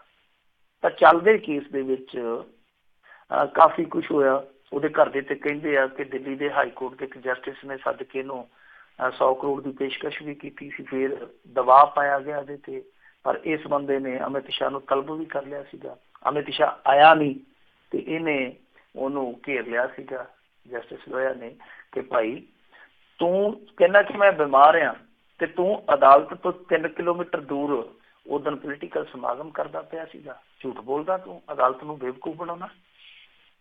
ਤਾਂ ਇਹ ਸਾਰੀਆਂ ਚੀਜ਼ਾਂ ਜਿਹੜੀਆਂ ਉਹ ਚਰਚਾ ਦਾ ਵਿਸ਼ਾ ਬਣੀਆਂ ਸੀ। ਬਾਅਦ ਦੇ ਵਿੱਚ ਸ਼ੱਕੀ ਹਾਲਤ ਦੇ ਵਿੱਚ ਇਹਦੀ ਮੌਤ ਹੋਈ। ਇਹ ਜਸਟਿਸ ਸੀਗਾ ਜਿਹੜਾ ਉਹ ਆਪਣੇ 2 ਹੋਰ ਜਸਟਿਸ ਸਾਥੀਆਂ ਦੇ ਨਾਲ ਇੱਕ ਸ਼ਾਦੀ ਸਮਾਗਮ 'ਚ ਗਿਆ ਸੀ ਨਾਗਪੁਰ, ਉੱਥੇ ਉਹਦੀ ਭੇਤ ਭਰੀ ਹਾਲਤ ਦੇ ਵਿੱਚ ਮੌਤ ਹੋ ਜਾਂਦੀ ਹੈ। ਫਿਰ ਘਰ ਵਾਲਿਆਂ ਨੂੰ ਟੈਲੀਫੋਨ ਆਉਂਦਾ। ਕਮਾਲ ਦੀ ਗੱਲ ਤੇ ਇਹ ਆ ਕਿ ਉਹਦੀ ਲਾਸ਼ ਉਹਦੇ ਘਰ ਨਹੀਂ ਲਿਜਾਈ ਜਾਂਦੀ, ਉਹਦੀ ਰਿਹਾਇਸ਼ ਤੇ ਨਹੀਂ ਲਿਜਾਈ ਜਾਂਦੀ, ਬਲਕਿ ਉਹਦੇ ਪੁਸ਼ਤੈਨੀ ਪਿੰਡ ਲਿਜਾਈ ਜਾਂਦੀ, ਉੱਥੇ ਜਾ ਕੇ ਉਹਦਾ ਸੰਸਕਾਰ ਕਰ ਦਿੱਤਾ ਜਾਂਦਾ। ਲਾਸ਼ ਦੇ ਨਾਲ ਵੀ ਦੱਸਦੇ ਆ ਕਿ ਕੋਈ ਹੈ ਨਹੀਂ ਸੀਗਾ, ਕੋਈ ਖਾਸ ਪ੍ਰਬੰਧ ਹੈ ਨਹੀਂ ਸੀਗਾ। ਦੂਜੀ ਚੀਜ਼ ਇਹ ਆ ਕਿ ਪੋਸਟਮਾਰਟਮ ਔਰ ਟਾਈਮਿੰਗ ਨੂੰ ਲੈ ਕੇ, ਮੌਤ ਦੀ ਟਾਈਮ ਤੇ ਪੋਸਟਮਾਰਟਮ ਨੂੰ ਲੈ ਕੇ ਕਾਫੀ ਵਿਵਾਦ ਆ, ਕਾਫੀ ਗੁੰਝਲਾਂ। ਤਾਂ ਉਹਦੇ ਪਰਿਵਾਰ ਨੇ ਸਿੱਧੇ ਤੌਰ ਤੇ ਦੋਸ਼ ਲਾਇਆ ਸੀਗਾ ਕਿ ਸਾਨੂੰ ਲੱਗਦਾ ਕਿ ਇਹਦੀ ਮੌਤ ਜਿਹੜੀ ਹੈ ਸਾਡੇ ਟੱਬਰ ਦੇ ਜੀ ਦੀ, ਉਹ ਨੈਚੁਰਲੀ ਡੈਥ ਨਹੀਂ ਸੀਗੀ, ਅਸਲ ਦੇ ਵਿੱਚ ਕੁਛ ਨਾ ਕੁਛ ਉਹਦੇ ਨਾਲ ਅਣਹੋਣੀ ਵਾਪਰੀ ਆ। ਤਾਂ ਫਿਰ ਇਸ ਮਸਲੇ ਤੇ ਵੀ ਮੀਡੀਆ ਦੀਆਂ ਕੁਛ ਵੀਡੀਓਜ਼ ਤੁਸੀਂ ਦੇਖੀਆਂ ਹੋਣੀਆਂ, ਡਿਬੇਟ ਹੋਏ, ਕਾਫੀ ਕੁਛ ਪੁਰਾਣੀ ਫੁਟੇਜ ਕੱਢੀ ਗਈ, ਚਰਚਾ ਵੀ ਚੱਲੀ ਕੁਛ 2-3 ਦਿਨ। ਬਾਅਦ ਦੇ ਵਿੱਚ ਉਹ ਸਾਰੀ ਚੀਜ਼ ਰੁਕ ਗਈ। ਤਾਂ ਹੁਣ ਹੋਇਆ ਕੀ ਆ ਕਿ 2-3 ਦਿਨ ਪਹਿਲਾਂ ਇੱਕ ਪਟੀਸ਼ਨ ਚਲੇਗੀ ਇਸ ਮਾਮਲੇ ਦੀ ਸੁਣਵਾਈ ਹੋਵੇ। ਮਾਮਲੇ ਦੀ ਅੱਜ ਸੁਣਵਾਈ ਹੋਣੀ ਸੀਗੀ। ਹੁਣ ਮਾਮਲੇ ਦੀ ਅੱਜ ਸੁਣਵਾਈ ਹੋਣੀ ਸੀ। ਹੁਣ ਸਭ ਤੋਂ ਜਿਹੜਾ ਦਿਲਚਸਪ ਪਹਿਲੂ ਹੈ ਇਸ ਮਾਮਲੇ ਦਾ ਉਹ ਇਹ ਆ ਕਿ ਜਦੋਂ ਜਸਟਿਸ ਲੋਇਆ ਅਕਾਲ ਚਲਾਣਾ ਕਰ ਗਿਆ, ਉਸ ਤੋਂ ਬਾਅਦ ਜਿਹੜਾ ਜੱਜ ਬਹਿੰਦਾ, ਉਸ ਜੱਜ ਦੇ ਨਾਲ ਹੁਣ ਪਤਾ ਨਹੀਂ ਕੀ ਹੋਇਆ, ਇਹਦੇ ਘਰ ਦੇ ਤਾਂ ਬਥੇਰਾ ਕੁਛ ਕਹਿੰਦੇ ਆ। ਉਸ ਜੱਜ ਨੇ ਜਦੋਂ ਅਮਿਤ ਸ਼ਾਹ ਨੂੰ ਬਰੀ ਕਰ ਦਿੱਤਾ ਤੇ ਉਹ ਦੱਸਦੇ ਆ ਕਿ ਜੱਜ ਹੈ ਜਿਹੜਾ ਉਹ ਅੱਜ ਕੱਲ੍ਹ ਸੁਪਰੀਮ ਕੋਰਟ ਦੇ ਵਿੱਚ ਤੈਨਾਤ ਹੈ ਜਸਟਿਸ ਦੇ ਤੌਰ ਤੇ। ਇਹੀ ਕੇਸ ਅੱਜ ਫਿਰ ਸੁਪਰੀਮ ਕੋਰਟ ਚ, ਇਹੀ ਕੇਸ ਜਿਵੇਂ ਮੈਂ ਤੁਹਾਨੂੰ ਕਿਹਾ ਕਿ ਕਿਤੇ ਨਾ ਕਿਤੇ ਥੋੜੇ ਰੂਪ ਚ ਸਹੀ, ਅੰਸ਼ਕ ਰੂਪ ਦੇ ਵਿੱਚ ਸਹੀ, ਪਰ ਪ੍ਰੈਸ ਕਾਨਫਰੰਸ ਚ ਜ਼ਿਕਰ ਜ਼ਰੂਰ ਹੋਇਆ। ਪਰਟੀਕੂਲਰ ਕੇਸ ਸੀਗਾ ਜਿਹੜਾ ਉਹ ਜ਼ਿਕਰ ਕੀਤਾ ਗਿਆ, ਸ਼ਾਇਦ ਫਿਰ ਇਹਦੀ ਸੁਣਵਾਈ ਸੀ, ਪਰ ਸੁਪਰੀਮ ਕੋਰਟ ਨੇ ਇਸ ਸੁਣਵਾਈ ਨੂੰ ਮਨਜ਼ੂਰ ਕਰ ਲਿਆ। ਉਹਨਾਂ ਨੇ ਪੋਸਟਮਾਰਟਮ ਦੀ ਰਿਪੋਰਟ ਜਿਹੜੀ ਹੈ ਤਲਬ ਕਰ ਲਈ ਹੈ। ਹੁਣ ਦੇਖੋ ਇਸ ਮਾਮਲੇ 'ਚ ਕੀ ਬਣਦਾ ਹੈ, ਪਰ ਇਸ ਮਸਲੇ ਤੇ ਵੀ ਸੁਪਰੀਮ ਕੋਰਟ 'ਚ ਦੱਸਦੇ ਆ। ਸੁਪਰੀਮ ਕੋਰਟ 'ਚ ਨਹੀਂ, ਪੂਰੀ ਜਿਹੜੀ ਟੌਪ ਦੀ ਜੁਡੀਸ਼ਰੀ ਹੈ ਉਹਦੇ 'ਚ ਵੀ 2 ਧੜੇ ਬਣ ਗਏ ਸੀਗੇ। ਇੱਕ ਧੜਾ ਉਹ ਸੀਗਾ ਜਿਹੜਾ ਕਹਿੰਦਾ ਸੀਗਾ ਕਿ ਇਸ ਜਸਟਿਸ ਦੀ ਮੌਤ ਦਾ ਜਸਟਿਸ ਹੋਣਾ ਚਾਹੀਦਾ, ਪਤਾ ਲੱਗਣਾ ਚਾਹੀਦਾ ਕਿ ਮੌਤ ਕਿੰਨਾ ਹਾਲਤਾਂ 'ਚ ਹੋਈ ਆ। ਔਰ ਇੱਕ ਧੜਾ ਇਹ ਸੀਗਾ ਜਿਹੜਾ ਇਹ ਕਹਿੰਦਾ ਸੀਗਾ ਕਿ ਨਹੀਂ ਜੀ ਇਹ ਐਵੇਂ ਬਸ ਫਾਲਤੂ ਦੀ ਬਸ ਬਿਆਨਬਾਜ਼ੀ ਆ। ਸੋ ਇਹ ਬਹੁਤ ਮਹੱਤਵਪੂਰਨ ਸੁਣਵਾਈ ਆ ਜਿਹੜੀ ਹੁਣ ਸੁਪਰੀਮ ਕੋਰਟ 'ਚ ਹੋਏਗੀ। ਵੈਸੇ ਸੁਪਰੀਮ ਕੋਰਟ 'ਚ ਤੁਹਾਨੂੰ ਪਤਾ ਜਿਹੜਾ ਸ਼ੋਰ ਚੱਲਦਾ ਪਿਆ, ਉਸ ਸ਼ੋਰ ਦੇ ਹੇਠਾਂ ਕਈ ਚੀਜ਼ਾਂ ਜਿਹੜੀਆਂ ਦਬ ਵੀ ਸਕਦੀਆਂ, ਪਰ ਮੈਨੂੰ ਲੱਗਦਾ ਕਿ ਜਿੰਨੇ ਮਰਜ਼ੀ ਨਜ਼ਾਰੇ ਵੱਜੀ ਜਾਣ, ਜਿਹੜੀ ਇਸ ਕੇਸ ਦੀ ਤੂਤਨੀ ਹੈ ਉਹਦੀ ਆਵਾਜ਼ ਜ਼ਰੂਰ ਲੋਕਾਂ ਦੇ ਕੰਨਾਂ ਤੱਕ ਜਾਂਦੀ ਰਹੂਗੀ। ਜੀ ਜੀ। ਅਗਲੀ ਆਪਾਂ ਮਿੰਟੂ ਜੀ ਗੱਲ ਕਰ ਲਈਏ। ਫੇਸਬੁੱਕ ਦੇ ਉੱਤੇ ਕਹਿੰਦੇ ਇੱਕ ਨੌਜਵਾਨ ਨੇ ਲਾਈਵ ਹੋ ਕੇ ਖੁਦਕੁਸ਼ੀ ਕਰ ਲਈ। ਦੇਖੋ ਇਹ ਬੜੀ ਮੰਦਭਾਗੀ ਘਟਨਾ ਵਾਪਰੀ, ਔਰ ਪਤਾ ਨਹੀਂ ਕਿਉਂ ਇੱਦਾਂ ਦੀਆਂ ਘਟਨਾਵਾਂ ਸਾਡੇ ਪੰਜਾਬ 'ਚ ਜ਼ਿਆਦਾ ਹੋ ਰਹੀਆਂ। ਤੀਜੀ ਘਟਨਾ 1 ਸਾਲ ਦੇ ਅੰਦਰ ਅੰਦਰ ਜੀ। ਪਹਿਲਾਂ ਉਹ ਲੁਧਿਆਣੇ ਦਾ ਮੁੰਡਾ ਸੀਗਾ, ਉਹਨੇ ਖੁਦਕੁਸ਼ੀ ਏਦਾਂ ਹੀ ਕੀਤੀ ਸੀਗੀ, ਉਹਦੇ ਨਾਲ ਕਾਫੀ ਠੱਗੀ ਠੋਰੀ ਹੋਈ ਸੀਗੀ। ਤੇ ਇੱਕ ਮੁੰਡਾ ਹੋਰ ਸੀ, ਉਹਨੇ ਪੁਲਿਸ ਤੋਂ ਤੰਗ ਆ ਕੇ ਫੇਸਬੁੱਕ ਤੇ ਲਾਈਵ ਹੋ ਕੇ ਖੁਦਕੁਸ਼ੀ ਕਰ ਲਈ ਸੀਗੀ। ਉਹਦਾ ਪਤਾ ਨਹੀਂ ਕੀ ਬਣਿਆ। ਪਰ ਆ ਵੀ ਜਿਹੜੀ ਖੁਦਕੁਸ਼ੀ ਆ, ਮੇਰੀ ਜਾਣਕਾਰੀ ਦੇ ਮੁਤਾਬਕ ਤੀਜੀ ਖੁਦਕੁਸ਼ੀ ਆ ਜੀ। ਤਾਂ ਇਹ ਖੁਦਕੁਸ਼ੀ ਗੁਰਦਾਸਪੁਰ ਦੇ ਵਿੱਚ ਕੀਤੀ ਮੁੰਡੇ ਨੇ। ਔਰ ਉਹ ਮੁੰਡਾ ਦੇਖੋ ਕਿੰਨਾ ਅਭਾਗਾ ਸੀਗਾ ਕਿ 4 ਜਨਵਰੀ ਨੂੰ ਉਹਦੇ ਘਰ ਮੁੰਡਾ ਹੋਇਆ ਤੇ 4 ਜਨਵਰੀ ਤੋਂ ਲੈ ਕੇ 1 ਹਫ਼ਤੇ ਦੇ ਬਾਅਦ ਉਹ ਚੱਲ ਵਸਿਆ। ਹੋਇਆ ਕੀ ਆ ਕਿ ਇਹ ਮੁੰਡਾ ਜਿਹੜਾ ਸੀਗਾ, ਇਹ ਮਹਾਰਾਸ਼ਟਰ ਦੇ ਵਿੱਚ ਕਿਸੇ ਕੰਪਨੀ 'ਚ ਆ ਜਿਹੜੀਆਂ JCB ਮਸ਼ੀਨਾਂ ਹੁੰਦੀਆਂ, ਇਸ ਕ੍ਰੇਨ ਦਾ ਆਪਰੇਟਰ ਸੀਗਾ। ਔਰ ਜਦੋਂ ਉਹਨੂੰ ਪਤਾ ਲੱਗਿਆ ਕਿ ਉਹਦੀ ਬੀਵੀ ਨੂੰ ਬੱਚਾ ਹੋਇਆ, ਉਹ ਸਭ ਕੁਛ ਛੱਡਾ ਕੇ ਇੱਥੇ ਆ ਗਿਆ। ਹਸਪਤਾਲ 'ਚੋਂ ਛੁੱਟੀ ਦਵਾ ਕੇ ਉਹਨੂੰ ਆਪਣੇ ਪੇਕੇ ਘਰ ਛੱਡ ਕੇ ਇਹ ਵਾਪਸ ਆਪਣੇ ਘਰ ਆ ਗਿਆ। ਇਹਦੇ ਘਰ ਵਾਲੇ ਕਹਿੰਦੇ ਆ ਕਿ ਸ਼ਾਮੀ ਜੀ ਨੇ ਗੱਲਬਾਤ ਕੀਤੀ ਆ। ਹੁਣ ਗੁਰਦਾਸਪੁਰ ਅੰਮ੍ਰਿਤਸਰ ਤੁਹਾਨੂੰ ਪਤਾ ਕੋਈ ਬਹੁਤੀ ਦੂਰ ਨਹੀਂ ਹੈ। ਤਾਂ ਜਦੋਂ ਆ ਗਿਆ ਘਰੇ, ਫਿਰ ਇਹਨੇ ਫੈਸਲਾ ਪੁੱਛਿਆ ਹੋਣਾ ਕਿ ਕੀ ਆ। ਤਾਂ ਜਦੋਂ ਇਹਨੇ ਸ਼ਾਮੀ ਫੋਨ ਕੀਤਾ ਦੱਸਦੇ ਕਿ ਉਸ ਤੋਂ ਬਾਅਦ ਇਹ ਫਿਰ ਸਟ੍ਰੈਸ 'ਚ ਚਲਾ ਗਿਆ। ਤਾਂ ਮਰਨ ਤੋਂ ਪਹਿਲਾਂ ਜੋ ਇਹਨੇ ਗੱਲ ਕਹੀ ਆ, ਕਹਿੰਦਾ ਜੀ ਕਿ ਦੇਖੋ ਇਹ ਜਿਹੜਾ ਮੇਰਾ ਸਹੁਰਾ ਪਰਿਵਾਰ ਸੀ ਇਹ ਬੜਾ ਗਰੀਬੀ ਸੀਗਾ, ਮੇਰੀ ਬੀਵੀ ਸੀ ਜਿਹੜੀ ਉਹ ਵੀ ਲਾਲਚੀ ਸੀ, ਇਹਨਾਂ ਨੇ ਮੇਰੇ ਤੇ ਬਹੁਤ ਤਸ਼ੱਦਦ ਕੀਤਾ, ਬਹੁਤ ਜ਼ਿਆਦਤੀਆਂ ਕੀਤੀਆਂ ਮੇਰੇ ਨਾਲ, ਸੋ ਲਿਹਾਜ਼ਾ ਮੈਂ ਮਰ ਲੱਗਾ। ਬਕਾਇਦਾ ਇਹਨੇ ਆਪਣੀ ਬੀਵੀ ਦਾ ਨਾਂ ਵੀ ਲਿਆ, ਆਪਣੇ ਸਹੁਰੇ ਦਾ ਵੀ ਨਾਂ ਲਿਆ ਤੇ ਫਿਰ ਉਸ ਤੋਂ ਬਾਅਦ ਲਾਈਵ ਹੀ ਪੱਖੇ ਤੇ ਝੂਲ ਗਿਆ ਜੀ। ਜਦ ਤੱਕ ਇਹਦੀ ਭੈਣ ਦੇਖਦੀ ਕਿ ਭਰਾ ਮੇਰਾ ਮਰਨ ਜਾ ਰਿਹਾ, ਉਹਨੇ ਫੋਨ ਕੀਤਾ ਬਾਪੂ ਨੂੰ ਕਿ ਬਾਪੂ ਬਚਾਓ ਮਰਨ ਲੱਗਾ ਹੀ। ਉਹ ਜਦੋਂ ਉਹਨੂੰ ਬਿਰਧ ਆਦਮੀ ਬੂਹਾ ਬਾਹਰ ਤੋੜ ਕੇ ਅੰਦਰ ਆਇਆ, ਉਦੋਂ ਤੱਕ ਕੰਮ ਤਮਾਮ ਹੋ ਚੁੱਕਾ ਸੀਗਾ। ਤਾਂ ਇਸ ਮਾਮਲੇ 'ਚ ਦੇਖੋ ਕਿ ਹੁਣ ਬੜੀ ਜਿੱਦਾਂ ਦਾ ਕਰੀਏ ਇੱਕ ਪੀੜਾ ਦਾ ਇੱਕ ਗੱਲ ਆ ਕਿ ਇਸ ਮੁੰਡੇ ਨੇ ਨਹੀਂ ਸੋਚਿਆ ਕਿ ਘੱਟੋ ਘੱਟ ਇੱਕ ਵਾਰੀ ਪੁਲਿਸ ਤੱਕ ਅਪਰੋਚ ਕੀਤੀ ਜਾਵੇ। ਜੇ ਉਹਦਾ ਸਹੁਰਾ ਪਰਿਵਾਰ ਕੋਈ ਦਬਾਅ ਬਣਾਉਂਦਾ ਸੀਗਾ ਕਿ ਭਾਈ ਤੂੰ ਆਪਦੀ ਪ੍ਰਾਪਰਟੀ ਵਗੈਰਾ ਵੇਚ ਕੇ ਸਭ ਕੁਛ ਇੱਥੇ ਆ ਜਾ, ਜਿੱਦਾਂ ਇਹਨੇ ਦੋਸ਼ ਲਾਇਆ, ਤਾਂ ਘੱਟੋ ਘੱਟ ਪੰਚਾਇਤ ਦੇ ਵਿੱਚ ਇਹ ਗੱਲ ਲਿਜਾਈ ਜਾ ਸਕਦੀ ਸੀਗੀ, ਪੁਲਿਸ ਪੱਧਰ ਤੇ ਗੱਲ ਲਿਜਾਈ ਜਾ ਸਕਦੀ ਸੀਗੀ, 100 ਹੱਲ ਖੋਜੇ ਜਾ ਸਕਦੇ ਸੀ। ਆਹ ਜਿਹੜਾ ਹੱਲ ਆ ਇਹ ਅਖੀਰਲਾ ਹੱਲ, ਅਖੀਰਲਾ ਬਦਲ ਵਰਤਿਆ ਜਾ ਸਕਦਾ ਸੀ, ਪਰ ਪਹਿਲਾਂ ਹੀ ਇਹ ਬਦਲ ਵਰਤਿਆ ਗਿਆ। ਇੱਥੋਂ ਲੱਗਦਾ ਆ ਕਿ ਗੁੱਸੇ ਆ ਜਿਹੜੇ ਉਹ ਅੱਜ ਕੱਲ੍ਹ ਚੰਡਾਲ ਬਣੇ ਬੈਠੇ ਆ। ਹੁਣ ਦੂਜੀ ਚੀਜ਼ ਇਹ ਵੇਖੋ ਕਿ ਆਪ ਚਲੇ ਗਿਆ, ਜ਼ਿੰਦਗੀਆਂ ਕਿੰਨੀਆਂ ਉਜੜ ਗਈਆਂ। ਮਾਂ ਜਿਹੜੀ ਬੱਚੇ ਦੀ ਆ ਉਹ ਅੰਦਰ ਚਲੇ ਜਾਣੀ ਆ ਹੁਣ, ਕਿਉਂਕਿ ਉਹਦੇ ਤੇ ਕੇਸ ਦਰਜ ਕਰ ਲਿਆ ਪੁਲਿਸ ਨੇ। ਹੁਣ ਜਿਹੜੀ ਮਾਂ ਨੂੰ 7 ਦਿਨ ਪਹਿਲਾਂ ਬੱਚਾ ਹੋਇਆ, ਉਹਦੇ ਲਈ ਜੇਲ੍ਹ ਕੱਟਣੀ ਵੀ ਬੜੀ ਔਖੀ ਆ। ਹੁਣ ਉਹਦਾ ਪਿਓ ਵੀ ਨਾਲ ਅੰਦਰ ਚਲ ਜਾਊ। ਔਰ ਬਦਕਿਸਮਤੀ ਦੇਖੋ ਇਸ ਮੁੰਡੇ ਦੀ, ਆਪ ਤੇ ਮਰ ਗਏ ਨੇ, ਇਹ ਨਹੀਂ ਸੋਚਿਆ ਕਿ ਉਹ ਜਿਹੜਾ ਕੁਛ ਦਿਨਾਂ ਦਾ ਬੱਚਾ ਉਹਦਾ ਕੀ ਬਣੂ, ਕਿਉਂਕਿ ਲਾਅ ਦੇ ਮੁਤਾਬਕ, ਕਾਨੂੰਨ ਦੇ ਮੁਤਾਬਕ ਉਹ ਬੱਚਾ ਵੀ ਜੇਲ੍ਹ 'ਚ ਚਲੇ ਜਾਣਾ। ਦੱਸੋ ਕਿੰਨੇ ਜਿਹੜੇ ਆ ਜੀ ਪੂਰੇ ਪੂਰਾ ਘਰ ਹੀ ਜਿਹੜਾ ਜੀ ਹੈ ਉੱਜੜ ਚੱਲਾ ਆ।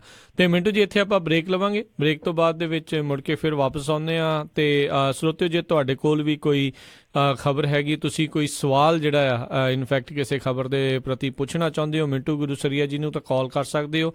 ਇਸ ਬ੍ਰੇਕ ਤੋਂ ਬਾਅਦ ਤੁਹਾਡੀ ਆਪਾਂ ਕਾਲਸ ਲਵਾਂਗੇ। 10 ਵਜੇ ਤੱਕ ਜਿਹੜਾ ਆਪਣਾ ਪ੍ਰੋਗਰਾਮ ਚੱਲੇਗਾ। ਨੰਬਰ ਹੈਗਾ ਕਾਲ ਕਰਨ ਦੇ ਲਈ 408 272 5200 4082725200 ਦੇ ਉੱਤੇ ਤੁਸੀਂ ਕਾਲ ਕਰਕੇ ਸਵਾਲ ਪੁੱਛ ਸਕਦੇ ਹੋ। ਤੇ ਮਿੰਟੂ ਜੀ, ਮਿਲਦੇ ਆਪਾਂ ਆਪਣੇ ਸਰੋਤਿਆਂ ਨੂੰ ਇੱਕ ਛੋਟੀ ਜਿਹੀ ਕਮਰਸ਼ੀਅਲ ਬ੍ਰੇਕ ਤੋਂ ਬਾਅਦ। ਜੀ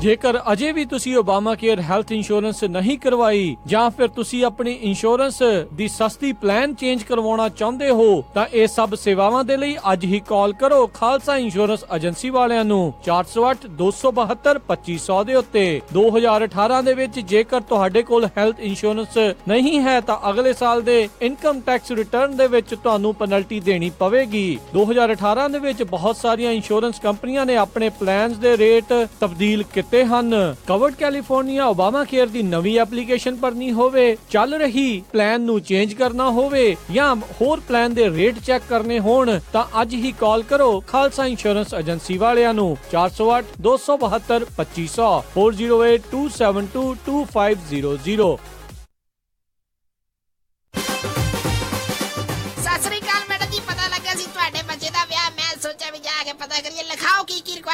ਹਾਂਜੀ ਦੇਖੋ 1300 ਤੋਂ 1400 ਤੱਕ ਦੀ ਸਾਡੀ ਗੈਦਰਿੰਗ ਹੋਏਗੀ ਐਨੀ ਤੇ ਪਾਰਟੀ ਹਾਲ ਮੈਨੂੰ ਬਿਲਕੁਲ ਨਵਾਂ ਨਕੋਰ ਚਾਹੀਦਾ। ਅੱਛਾ ਜੀ ਤੇ ਫੂਡ ਦੀ ਕੁਆਲਿਟੀ ਨਾਲ ਪਲੀਜ਼ ਕੋਈ ਕੰਪਰੋ ਨਹੀਂ ਚਾਹੀਦਾ ਅੱਛਾ ਜੀ ਤੇ ਡੈਕੋਰੇਸ਼ਨ ਜਿਹੜੀ ਉਹ ਬਿਲਕੁਲ ਲਾਜਵਾਬ ਹੋਵੇ ਅੱਛਾ ਜੀ ਐਂਡ ਮੋਰ ਓਵਰ ਇੰਨੀ ਕੁ ਗੈਦਰਿੰਗ ਆ ਤਾਂ ਪਾਰਕਿੰਗ ਸਪੇਸ ਵੀ ਖੁੱਲੀ ਹੋਣੀ ਚਾਹੀਦੀ ਆ। ਚੰਗਾ ਫਿਰ ਮੈਡਮ ਜੀ ਮੈਂ ਤੇ ਚੱਲਦਾ। ਹੁਣ ਤੁਸੀਂ ਕਿੱਥੇ ਚੱਲੇ? ਇੰਨਾ ਵੱਡਾ ਕੰਮ ਸਾਡੇ ਕੋਲੋਂ ਨਹੀਂ ਸੰਭਿਆ ਜਾਣਾ। ਮਿਰਾਜ ਫॉर ਯੂ ਵਾਲੇ ਰਾਜਾ ਸਿੰਘ ਨੂੰ ਫੋਨ ਕਰ ਲਓ।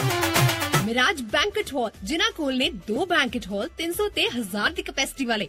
ਮਿਰਾਜ ਬੈਂਕਟ ਹਾਲ ਜਿਨ੍ਹਾਂ ਕੋਲ ਹੈ ਨੰਬਰ 1 ਕੇਟਰਿੰਗ ਇਨ ਟਾਊਨ, ਬੈਸਟ ਸਵੀਟਸ ਤੇ ਤੁਹਾਡੇ ਫੰਕਸ਼ਨ ਲਈ ਬੈਸਟ ਐਂਬੀਐਂਸ।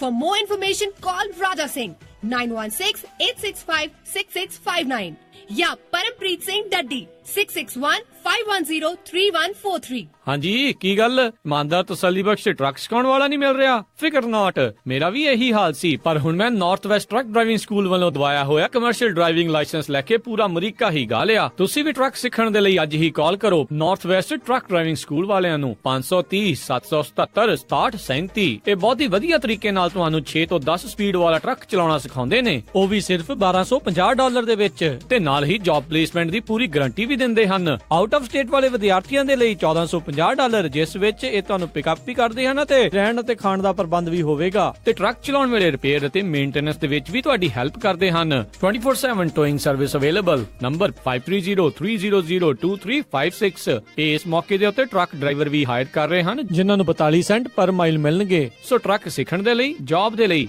ਅੱਜ ਹੀ ਕਾਲ ਕਰੋ north west truck driving school 530-751-5115 5307515115 north west truck driving school. Sacramento ਇਲਾਕੇ ਦੇ ਵਿੱਚ ਡਾਕਟਰ ਪਰਮਜੀਤ ਸਿੰਘ ਤੱਖਰ MD ਉਹਨਾਂ ਦੀ ਸਰਪ੍ਰਸਤੀ ਹੇਠ ਤੱਖਰ ਅਰਜੈਂਟ ਕੇਅਰ ਅਤੇ family medicine clinic 8191 Timberlake way suite 400 Sacramento. Takhar urgent care ਅਤੇ ਫੈਮਿਲੀ ਮੈਡੀਸਨ ਕਲੀਨਿਕ ਤੋਂ ਤੁਸੀਂ immigration physical, DOT physicals, blood pressure treatment, ਦਿਲ ਦੀਆਂ ਬਿਮਾਰੀਆਂ, ਢਿੱਡ ਦੀਆਂ ਬਿਮਾਰੀਆਂ, diabetes, arthritis, back neck pain, mental illness, EKG, blood work, urine analysis, TB testing, pregnancy testing, ear irrigation, ingrown toenail removal ਦੇ ਨਾਲ ਹੋਰ ਵੀ ਕਈ ਬਿਮਾਰੀਆਂ ਦਾ ਇਲਾਜ ਕਰਵਾ ਸਕਦੇ ਹੋ। ਤੁਸੀਂ ਇਹਨਾਂ ਦੇ ਕੋਲੋਂ ਸਕਿਨ ਦਾ ਤੇ ਚਮੜੀ ਦੇ ਰੋਗਾਂ ਦਾ ਇਲਾਜ ਕਰਵਾ ਸਕਦੇ ਹੋ। ਵਧੇਰੇ ਜਾਣਕਾਰੀ ਲਈ ਕਾਲ ਕਰੋ 9166888888 916-688-8888। ਤੱਖਰ ਅਰਜੈਂਟ ਕੇਅਰ ਅਤੇ family medicine clinic 8191 Timberlake way suite 400 Sacramento 9166888888। ਉਹ ਕਿੱਦਾਂ ਵੀ ਨਿੰਮਿਆ, ਕੀ ਹਾਲ ਆ ਤੇਰਾ? ਮੈਂ ਤਾਂ ਵਧੀਆ ਆ, ਟਰੱਕ ਹੀ ਖਰਾਬ ਹੋਇਆ ਪਿਆ ਆ। ਐਲਗਰੋਵ ਏਰੀਆ ਤੁਰਿਆ ਫਿਰਦਾ ਆ, ਮੋਟਰ ਭਾਲਦਾ ਆ। ਤੈਨੂੰ ਮੈਂ ਐਡਰੈਸ ਦਿੰਦਾ, ਲੈ ਐਡਰੈਸ ਨੋਟ ਕਰ। ਦੱਸੋ ਫਿਰ ਜਰਾ। 9875 ਡਾਇਨੋ ਡਰਾਈਵ ਐਲਗਰੋਵ। ਬਈ ਮੋਟਰ ਦਾ ਨਾਂ ਕੀ ਆ? ਓਏ ਮੋਟਲ ਨਹੀਂ ਹੈਗਾ, ਇਹ ਹੈਗਾ address US truck and trailer repair ਵਾਲਿਆਂ ਦਾ। ਬੀਬਾ ਪੁੱਤ ਬਣ ਕੇ ਆਪਣਾ ਟਰੱਕ ਠੀਕ ਕਰਾ ਤੇ ਸ਼ਾਮੀ ਟਾਈਮ ਸਿਰ ਘਰੇ ਜਾ, ਭਰਜਾਈ ਉਡੀਕਦੀ ਹੁੰਦੀ ਹੈ। US truck and trailer repair, ਜਿਨ੍ਹਾਂ ਕੋਲੋਂ ਤੁਸੀਂ engine work, transmission, rear and clutch, oil change ਜਾਂ ਬ੍ਰੇਕ ਸਰਵਿਸ ਵਰਗਾ ਕੋਈ ਵੀ ਕੰਮ ਕਰਾ ਸਕਦੇ ਹੋ। ਇਹ ਹਰ ਤਰੀਕੇ ਦੇ ਟਰੱਕ ਅਤੇ ਟ੍ਰੇਲਰਾਂ ਦੀਆਂ ਅਲਾਈਨਮੈਂਟ ਅਤੇ ਮੁਰੰਮਤ ਕਰਦੇ ਨੇ ਤੇ ਤੁਸੀਂ ਇਹਨਾਂ ਤੋਂ ਆਪਣੇ ਟਰੱਕਾਂ ਲਈ ਪੁਰਾਣੇ ਅਤੇ ਨਵੇਂ ਟਾਇਰ ਬਹੁਤ ਹੀ ਵਾਜਿਬ ਦਾਮਾਂ ਤੇ ਵੀ ਖਰੀਦ ਸਕਦੇ ਹੋ। ਇਹ ਹਫਤੇ ਦੇ 7 ਦਿਨ ਸਵੇਰੇ 8 ਤੋਂ ਲੈ ਕੇ 6 ਵਜੇ ਤੱਕ ਖੁੱਲੇ ਰਹਿੰਦੇ ਨੇ। ਹੋਰ ਜਾਣਕਾਰੀ ਲਈ ਆਪ ਜੀ ਕਾਲ ਕਰੋ 916-686-2664 916-686-2664 ਤੇ ਇਹਨਾਂ ਦਾ ਐਡਰੈਸ ਹੈ 9875 ਡੀਨੋ ਡਰਾਈਵ ਐਲਗਰੋਵ, ਕੈਲੀਫੋਰਨੀਆ। ਸਤਿ ਸ਼੍ਰੀ ਅਕਾਲ ਦੋਸਤੋ, ਮੈਂ ਹਾਂ ਤੁਹਾਡਾ ਆਪਣਾ ਸ਼ਹਿਰੀ ਮਾਨ ਤੇ ਤੁਸੀਂ ਸੁਣ ਰਹੇ ਹੋ Punjabi radio USA। Punjabi radio USA।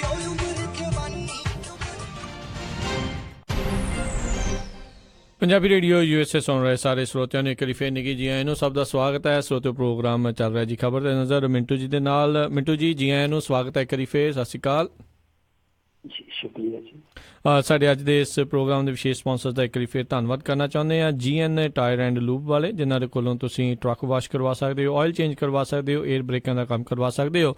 ਨਵੇਂ ਪੁਰਾਣੇ ਟਾਇਰ ਬਹੁਤ ਹੀ ਵਾਜਿਬ ਕੀਮਤਾਂ 'ਤੇ ਇਹਨਾਂ ਤੋਂ ਤੁਸੀਂ ਖਰੀਦ ਸਕਦੇ ਹੋ। ਸੈਂਟਾ ਨੈਲਾ ਅਤੇ ਮਿਡੇਰਾ ਦੇ ਵਿੱਚ ਇਹਨਾਂ ਦੀਆਂ ਲੋਕੇਸ਼ਨਸ ਨੇ। ਹੋਰ ਜਾਣਕਾਰੀ ਲਈ ਕਾਲ ਕਰੋ ਨਿੰਮਾ ਸਹੋਤਾ ਜੀ ਨੂੰ 2092771013 ਦੇ ਉੱਤੇ, ਅਤੇ ਨਾਲ ਖਾਲਸਾ ਇੰਸ਼ੋਰੈਂਸ ਏਜੰਸੀ ਵਾਲੇ, ਜਿਨ੍ਹਾਂ ਦੇ ਕੋਲੋਂ ਤੁਸੀਂ ਹਰ ਇੱਕ ਤਰੀਕੇ ਦੀ ਇੰਸ਼ੋਰੈਂਸ ਕਰਵਾ ਸਕਦੇ ਹੋ। ਨੰਬਰ 408-272-2500 ਦੇ ਉੱਤੇ ਕਾਲ ਕਰਕੇ। ਅਤੇ ਨਾਲ ਹੀ ਜਿੱਦਾਂ ਮੈਂ ਦੱਸਿਆ ਮਿੰਟੂ ਜੀ ਨੂੰ, ਹੁਣ ਤੁਸੀਂ ਜੇ ਸਵਾਲ ਪੁੱਛਣਾ ਚਾਹੁੰਦੇ ਹੋ ਤਾਂ ਤੁਸੀਂ ਪੁੱਛ ਸਕਦੇ ਹੋ। ਨੰਬਰ ਹੈਗਾ ਜੀ 408-272-5200 4082725200 ਦੇ ਉੱਤੇ। ਅਤੇ ਮਿੰਟੂ ਜੀ ਆਪਣੇ ਪਹਿਲੇ ਕਾਲਰ ਉਹਨਾਂ ਦੇ ਨਾਲ ਗੱਲ ਕਰਦੇ ਹਾਂ, ਜੁੜੇ ਨੇ ਆਪਣੇ ਨਾਲ ਦਵਿੰਦਰ ਜੀ। ਸਤਿ ਸ਼੍ਰੀ ਅਕਾਲ ਦਵਿੰਦਰ ਜੀ। ਭਾਜੀ ਤੁਹਾਡਾ ਬਹੁਤ ਧੰਨਵਾਦ ਜੀ, ਬਹੁਤ ਵਧੀਆ ਨਿਊਜ਼ ਦਿੰਦੇ ਹੋ ਜੀ। ਮੇਰੇ ਦੋ ਨਿੱਕੇ ਨਿੱਕੇ ਕੁਐਸਚਨ ਹੈ ਜੀ। ਇੱਕ ਕੋਲੇ ਵਾਲੀ ਦੇ ਮੁੰਡੇ ਦੇ ਪਰਚਾ ਦਰਜ ਹੋਇਆ ਸੀ, ਇੱਕ ਦੀਪ ਢਿੱਲੋਂ ਕੰਪਨੀ ਦੇ ਮਾਲਕ ਤੇ, ਉਹਨਾਂ ਬਾਰੇ ਕੀ ਅਪਡੇਟ ਆ ਭਾਜੀ, ਪਲੀਜ਼ ਡਿਟੇਲ। ਇੱਕ ਕੋਲਿਆਂ ਵਾਲੀ ਤੇ ਦੂਜਾ ਕਿਹੜਾ ਦੇਵ ਢਿੱਲੋਂ? ਦੀਪ ਟਰਾਂਸਪੋਰਟ ਕੰਪਨੀ, ਥਾਣੇਦਾਰ ਨੂੰ ਗਾਲਾਂ ਕੱਢੀਆਂ ਸੀ ਜੀ ਉਹਨੇ। ਠੀਕ ਹੈ, ਓਕੇ, ਥੈਂਕ ਯੂ ਜੀ। ਥਾਣੇ 'ਚ ਜਾ ਕੇ, ਹਾਂਜੀ ਥੈਂਕ ਯੂ। ਨਹੀਂ ਉਹ ਜਿਹੜਾ ਉਹ ਹੈਗਾ ਨਾ ਡਿੰਪੀ ਢਿੱਲੋਂ, ਉਹਦੀਆਂ ਬੱਸਾਂ ਤੇ ਉਹ ਇਹਨਾਂ ਦੇ ਸਮਾਗਮ 'ਚ ਚਲੇ ਗਈਆਂ। ਉਹਨਾਂ ਨੇ ਇੰਨੀ ਕੁ ਸੇਵਾ ਕਰ ਆਏ ਆ ਤੇ ਇੰਨੀ ਕੁ ਰਾਇਤ ਮਿਲ ਜਾਣੀ ਉਹਨਾਂ ਨੂੰ। ਉਹ ਆ ਜਿਹੜਾ ਸਮਾਗਮ ਹੋਇਆ ਨਾ ਪਿੱਛੇ ਜੇ ਕਰਜ਼ਾ ਵੰਡਿਆ ਗਿਆ, ਜਿੱਥੇ ਗੁਰਦਾਸ ਮਾਨ ਲੱਗਾ ਸੀ, ਗਿੱਦੜਬਾਹਾ ਇਲਾਕੇ 'ਚੋਂ ਡਿੰਪੀ ਦੀਆਂ ਬੱਸਾਂ ਉਸ ਸਮਾਗਮ 'ਚ ਇਹਨਾਂ ਦੀਆਂ ਸਵਾਰੀਆਂ ਭਰ ਕੇ ਲੈ ਕੇ ਗਈਆਂ। ਦੂਜੀ ਜਿਹੜੀ ਗੱਲ ਤੁਸੀਂ ਕਹੀ ਆ, ਜਿਵੇਂ ਪਹਿਲੀ ਦਾ ਕੱਖ ਨਹੀਂ ਬਣਿਆ। ਪਹਿਲੀ ਜਿਹੜੀ ਖਬਰ ਤੁਹਾਨੂੰ ਦੱਸੀ ਆ ਕਿ ਡਿੰਪੀ ਢਿੱਲੋਂ 'ਚ ਠੀਕ ਹੈ ਮੁਕੱਦਮਾ ਦਰਜ ਹੋਇਆ, ਉਸ ਤੋਂ ਬਾਅਦ ਉਹਦੀ ਗ੍ਰਿਫਤਾਰੀ ਨਹੀਂ ਹੋ ਸਕੀ। ਹਾਂ ਉਹਦੇ ਘਰੇ ਇੱਕ ਦਿਨ ਫੋਲਾ ਫਾਲੀ ਜੀ ਕਰ ਆਏ ਆ, ਬਸ ਜਿੰਨਾ ਕੁ ਕਰਨਾ ਸੀਗਾ ਉਨੀ ਕੁ ਕਰਕੇ ਤੇ ਆ ਗਏ। ਜਿਹੜਾ ਦੂਸਰਾ ਮਸਲਾ ਹੈ ਨਾ, ਦੂਸਰੇ ਮਸਲੇ 'ਚ ਅੱਜ ਤੋਂ 10-15 ਦਿਨ ਪਹਿਲਾਂ ਦੀ ਅਪਡੇਟ ਇਹ ਸੀਗੀ ਕਿ ਦੋਨਾਂ ਪਾਰਟੀਆਂ ਨੇ ਇਨਕੁਆਰੀਆਂ ਲਾ ਲਈਆਂ ਔਰ ਉਹ ਇਨਕੁਆਰੀਆਂ ਚੱਲੀ ਜਾਂਦੀਆਂ। ਤੇ ਤੁਹਾਨੂੰ ਪਤਾ ਇੰਡੀਆ ਦੀਆਂ ਇਨਕੁਆਰੀਆਂ ਕਈ ਵਾਰ ਇਹੋ ਜਿਹੀਆਂ ਹੁੰਦੀਆਂ ਕਿ ਉਹਨਾਂ ਦੀ ਦੁਬਾਰਾ ਇਨਕੁਆਰੀ ਕਰਨੀ ਪੈਂਦੀ ਆ ਕਿ ਕੀ ਉਹ ਇਨਕੁਆਰੀਆਂ ਹੈਗੀਆਂ ਵੀ ਕਿ ਹਾਲੇ ਖਤਮ ਹੋ ਗਈਆਂ। ਉਹ ਇਹ ਇਨਕੁਆਰੀਆਂ ਲੱਗੀਆਂ ਹੋਣ, ਇਨਕੁਆਰੀਆਂ ਦੇ ਵਿੱਚ ਹੀ ਇਹ ਰੌਲਾ ਲੰਘ ਜਾਣਾ। ਤਾਂ ਉਹ ਤਾਂ ਮੈਂ ਤੁਹਾਨੂੰ ਦੱਸ ਦੇਵਾਂ ਕਿ ਜਿਹੜੀ ਇਹ ਦੁਸ਼ਮਣੀ ਹੈ ਉਹ ਮਿਟੀ ਨਹੀਂ ਇਹਨਾਂ ਦੀ, ਦੋਨਾਂ ਪਰਿਵਾਰਾਂ ਦੀ। ਵੈਸੇ ਕੁਛ ਲੋਕਾਂ ਨੇ ਯਤਨ ਕੀਤਾ ਸੀਗਾ, ਉਹ ਜਿਉਂਦੀ ਤਿਉਂ। ਜੀ ਜੀ, ਅਗਲੇ ਕਾਲਰ ਆਪਣੇ ਨਾਲ ਜੁੜੇ ਨੇ ਸਤਨਾਮ ਸਿੰਘ ਜੀ, ਸਵਾਗਤ ਹੈ। ਸਤਿ ਸ਼੍ਰੀ ਅਕਾਲ। ਸਤਿ ਸ਼੍ਰੀ ਅਕਾਲ ਦੋਨਾਂ ਵੀਰਾਂ ਨੂੰ ਜੀ। ਸਤਿ ਸ਼੍ਰੀ ਅਕਾਲ ਜੀ। ਹਾਂਜੀ ਵੀਰ ਜੀ, ਮੇਰਾ ਫੋਨ ਨਾ ਕੱਢ। ਮਿੰਟੂ ਗੁਰਸਿਆ ਜੀ, ਆ ਇੱਕ ਵੀਡੀਓ ਵਾਇਰਲ ਹੋਈ ਆ ਆਪਣੇ ਦਲਿਤ ਬੇਟੀ ਦੇ ਨਾਲ ਸਕੂਲ ਦੇ ਵਿੱਚ, ਬਹੁਤ ਦੁਰਵਿਹਾਰ ਕੇ ਉਹਨਾਂ ਮਤਲਬ ਬਹੁਤ ਉਹਨੂੰ ਕੁੱਟਿਆ ਮਾਰਿਆ ਵੀ। ਤੇ ਮੈਨੂੰ ਸਮਝ ਲਿਆ ਵੀ ਸਾਡੇ ਜਿਹੜੇ ਪੜ੍ਹੇ ਲਿਖੇ ਬੇਵਕੂਫ ਆ, ਜਿਹੜੇ ਟੀਚਰ ਆ ਜਾਂ ਪ੍ਰਿੰਸੀਪਲ, ਇਹਨਾਂ ਨੂੰ ਕਦੋਂ ਅਕਲੇ ਨਾ ਕਦੋਂ ਆਪਣੇ ਅੱਬਲ ਅੱਲਾ ਨੂਰ ਪਾਇਆ ਕੁਦਰਤ ਸਾਹਿਬ ਬੰਦੇ ਇੱਕ ਨੂੰ ਤੇ ਸਭ ਜਾ ਕੇ ਕੌਣ ਭਲੇ ਕੋ ਮੰਦੇ, ਇਸ ਸਿਧਾਂਤ ਨੂੰ ਕਦੋਂ ਫੋਲੋ ਕਰਨਾ ਸ਼ੁਰੂ ਕਰਨਗੇ। ਜਾਂ ਵੀ ਮਾਨਸ ਕੀ ਜਾ ਸਭ ਇੱਕੋ ਪਹਿਚਾਣ। ਅਸੀਂ ਮਤਲਬ ਇਹ ਸੁਣ ਕੇ ਬੜੀ ਕੜੀ ਨਿੰਦਿਆ ਕਰਦੇ ਹਾਂ। ਤੁਸੀਂ ਦੱਸ ਸਕਦੇ ਉਹਨਾਂ ਦੇ ਕਿਸੇ ਤੁਹਾਨੂੰ ਪਤਾ ਹੈ ਸਤਨਾਮ ਸਿੰਘ ਜੀ ਕਿਹੜੇ ਸਕੂਲ ਦੀ ਜਾਂ ਕਿਹੜੇ ਇਲਾਕੇ ਦੀ ਜਿਹੜੀ ਸੀਗੀ ਵੀਡੀਓ? ਇਹ ਵੀਰ ਜੀ ਮੈਂ ਸਕੂਲ ਦਾ ਤਾਂ ਮੈਨੂੰ ਨਹੀਂ ਐਗਜ਼ੈਕਟਲੀ, ਉਹ ਪਟਿਆਲੇ ਜ਼ਿਲ੍ਹੇ ਦੀ ਹੈ। ਪਟਿਆਲੇ ਜ਼ਿਲ੍ਹੇ ਦੀ ਹੈ ਮੇਰੇ ਖਿਆਲ ਦੇ ਨਾਲ। ਟੋੜਾ ਪਿੰਡ ਦੀ ਉਹ ਜਿਹੜੀ ਹੈ ਨਾ, ਉਹਦੀ ਗੱਲ ਕਰਦੇ ਹੋ ਤੁਸੀਂ ਜੀ? ਉਹ ਜਿੱਥੇ ਸਾਧੂ ਸਿੰਘ ਧਰਮਸੋਤ ਵੀ ਗਿਆ ਸੀਗਾ, ਉਹ ਇਨਕੁਆਰੀ ਚੱਲਦੀ ਪਈ ਆ। ਪਰ ਜਿੱਥੋਂ ਤੱਕ ਤੁਸੀਂ ਇਹ ਗੱਲ ਕਹੀ ਹੈ ਨਾ ਕਿ ਇਹ ਚੀਜ਼ ਕਿਉਂ ਨਹੀਂ ਜਾਂਦੀ, ਇਹ ਜਿਹੜੀ ਜਾਤੀ ਵਿਵਸਥਾ, ਉਹ ਜਾਤੀ ਵਿਵਸਥਾ ਤੇ ਰੌਲਾ ਤੇ ਹਾਈ ਪੈਂਦਾ ਪਿਆ। ਸੁਪਰੀਮ ਕੋਰਟ 'ਚ ਵੀ ਤੇ ਇਹੀ ਦੋਸ਼ ਲਾਏ ਸੀਗੇ ਨਾ ਜਸਟਿਸ ਕਰਨਲ ਨੇ ਕਿ ਜੁਡੀਸ਼ਰੀ ਦੇ ਵਿੱਚ ਜਾਤੀਵਾਦ ਦਾ ਜਿਹੜਾ ਉਹ ਮੈਨੂੰ ਖੁਦ ਨੂੰ ਸਾਹਮਣਾ ਕਰਨਾ ਪਿਆ। ਜੇ ਸੁਪਰੀਮ ਕੋਰਟ 'ਚ ਥਾਣਿਆਂ 'ਚ ਵੀ ਇਹੋ ਹੀ ਦੋਸ਼ ਲੱਗਦਾ, ਔਰ ਇੱਥੇ ਮਾਫ ਕਰਨਾ ਬਠਿੰਡੇ ਦੀ ਇੱਕ ਯੂਨੀਵਰਸਿਟੀ ਦੇ ਵਿੱਚ ਇੱਕ ਚੇਅਰ ਤੇ ਇਸ ਕਰਕੇ ਇੱਕ ਪ੍ਰੋਫੈਸਰ ਨੂੰ ਨਹੀਂ ਸੀ ਬੈਠਣ ਦਿੱਤਾ ਗਿਆ ਕਿਉਂਕਿ ਉਹ ਮੁੰਡਾ ਰਮਦਾਸੀਆਂ ਦਾ ਸੀ। ਦੇਖ ਲਓ। ਔਰ ਉਹ ਤੁਸੀਂ ਦੇਖਿਆ ਨਾ NDTV ਤੇ ਵੀ ਉਹਦੀ ਇੰਟਰਵਿਊ ਆਈ ਹੋਈ ਆ, ਉਹ ਅੱਜ ਤੋਂ 3-4 ਸਾਲ ਪਹਿਲਾਂ ਦੀ ਗੱਲ ਆ। ਸੋ ਬਹੁਤ ਵੱਡੀ ਕਹਾਣੀ ਸੀ। ਇੱਕ ਚੰਡੀਗੜ੍ਹ ਦਾ ਹੋਣਹਾਰ ਮੁੰਡਾ ਇਸੇ ਤਰ੍ਹਾਂ ਬਹੁਤ ਵੱਡਾ ਖੁਜਾਰਥੀ ਸੀਗਾ, PhD ਕਰਦਾ ਸੀਗਾ, ਉਹਨੂੰ ਵੀ ਤੰਗ ਕੀਤਾ ਗਿਆ ਕਿ ਛੋਟੀ ਜਾਤ ਦਾ ਕੱਲ ਨੂੰ ਨਾਂ ਦੇ ਅੱਗੇ ਡਾਕਟਰ ਲਾਊਗਾ ਤੇ ਸਾਡਾ ਫਿਰ ਫਰਕ ਕੀ ਰਹਿ ਗਿਆ। ਕਈ ਤੇ ਇੱਥੋਂ ਤੱਕ ਵੀ ਸੋਚਦੇ ਆ ਕਿ ਕਿਸੇ ਤਰੀਕੇ ਨਾਲ ਸੁਰਗਾਂ 'ਚ ਨਾ ਚਲੇ ਜਾਣ, ਉੱਥੇ ਵੀ ਸਾਡੇ ਬਰੋਬਰ ਬਹਿ ਜਾਣਗੇ, ਉਹਦਾ ਨੁਕਸਾਨ ਵੱਧ ਤੋਂ ਵੱਧ ਕਰੀਏ। ਸੋ ਇਹ ਬੜੀ ਛਿੜੀ ਜੜ ਆ, ਹੌਲੀ ਹੌਲੀ ਪੁੱਟੀ ਤੇ ਜਾਊਗੀ। ਪਰ ਨਿਕਟਵਰਤੀ ਸਮੇਂ ਦੇ ਵਿੱਚ ਜੇ ਅਸੀਂ ਆਖੀਏ ਕਿ ਇਹ ਸਭ ਕੁਝ ਹੋ ਜਾਊਗਾ, ਨਹੀਂ ਹੈ। ਪਰ ਜਿਹੜੀ ਤੁਸੀਂ ਗੱਲ ਕਹੀ ਨਾ ਬਾਣੀ ਦੀ, ਜੇ ਇਸ ਫਲਸਫੇ ਨੂੰ ਫੋਲੋ ਕੀਤਾ ਹੁੰਦਾ ਤੇ ਫਿਰ ਤੇ ਇੱਥੋਂ ਤੱਕ ਨੌਬਤ ਜਾਣੀ ਨਹੀਂ ਸੀ। ਫਿਰ ਤੁਸੀਂ ਅੱਜ ਤੱਕ ਇਹ ਸਵਾਲ ਨਾ ਕਰਦੇ ਕਿ ਇਹ ਕਦੋਂ ਜਾਊਗੀ, ਫਿਰ ਤੁਹਾਡਾ ਸਵਾਲ ਹੀ ਨਹੀਂ ਸੀ ਪੈਦਾ ਹੋਣਾ। ਬਿਲਕੁਲ ਅਫਸੋਸ ਵਾਲੀ ਗੱਲ ਆ ਵੀ ਆਪਾਂ ਗੁਰਬਾਣੀ ਨੂੰ ਪੜ੍ਹੀ ਤੇ ਜਾਂਦੇ ਹਾਂ ਪਰ ਸਮਝਦੇ ਨਹੀਂ, ਸੇਧ ਨਹੀਂ ਲੈ ਰਹੇ। ਅਗਲੇ ਆਪਣੇ ਨਾਲ ਕਾਲਰ ਜੁੜੇ ਨੇ ਰਾਜਦੀਪ ਜੀ, ਸਵਾਗਤ ਹੈ। ਸਤਿ ਸ਼੍ਰੀ ਅਕਾਲ ਜੀ। ਸਤਿ ਸ਼੍ਰੀ ਅਕਾਲ ਵੀਰੇ ਦੋਨੋਂ ਜੀ। ਸਤਿ ਸ਼੍ਰੀ ਅਕਾਲ ਜੀ ਵੀਰੇ, ਮੈਂ ਪੁੱਛਣਾ ਸੀ ਮਿੰਟੂ ਵੀਰੇ ਤੋਂ ਵੀ ਜਿਹੜੇ ਆਪਣੇ ਕੋਈ ਇੰਡੀਅਨ ਡਿਫੈਂਸ ਦੀ ਕੋਈ ਅਪਡੇਟ ਹੈਗੀ ਹੈ, ਇਹਨਾਂ ਨੇ ਕੀ ਨਵਾਂ ਕੁਝ ਖਰੀਦਿਆ ਤੇ ਕਿੰਨਾ ਕੁ ਇਜ਼ਾਫਾ ਹੋਇਆ ਇਹਨਾਂ ਦੇ 에ਅਰਕ੍ਰਾਫਟ ਜਾਂ ਫਾਇਰ ਜੈਟਸ ਦੇ ਵਿੱਚ, ਜੇ ਇਹਨਾਂ ਕੋਲ ਜਾਣਕਾਰੀ ਹੈ ਤਾਂ ਪਲੀਜ਼ ਦੱਸੋ ਜੀ। ਵੈਸੇ ਬਜਟ ਵੈਸੇ ਆਉਣ ਵਾਲਾ ਰਾਜਦੀਪ ਜੀ, ਮੈਨੂੰ ਲੱਗਦਾ ਉਸ ਤੋਂ ਬਾਅਦ ਦੇ ਵਿੱਚ ਸ਼ਾਇਦ ਇਸ ਦੇ ਬਾਰੇ ਥੋੜਾ ਚਾਨਣਾ ਜਿਹੜਾ ਸ਼ਾਇਦ ਪੈ ਸਕਦਾ। ਵੈਸੇ ਮਿੰਟੂ ਜੀ ਕੀ ਅਪਡੇਟ ਆ? ਹਾਂਜੀ ਰਾਜਦੀਪ ਸਿੰਘ ਜੀ, ਇੱਕੋ ਅਪਡੇਟ ਸੀਗੀ ਕਿ ਪਿੱਛੇ ਜੇ ਇਹਨਾਂ ਨੇ ਇਜ਼ਰਾਈਲ ਨਾਲ ਜਿਹੜਾ ਸੌਦਾ ਕੀਤਾ ਸੀ ਉਹ ਰੱਦ ਕੀਤਾ, ਨਵੀਂ ਖਰੀਦ ਹੋਰ ਹੋਈ ਨਹੀਂ। ਹੁਣ ਜਿਵੇਂ ਬਜਟ ਤੇ ਇਹਨਾਂ ਨੇ ਕਿਹਾ ਬਜਟ ਤੋਂ ਬਾਅਦ ਹੀ ਸ਼ਾਇਦ ਕੋਈ ਤਜਵੀਜ਼ ਨਵੀਂ ਲੈ ਕੇ ਆਉਣਗੇ।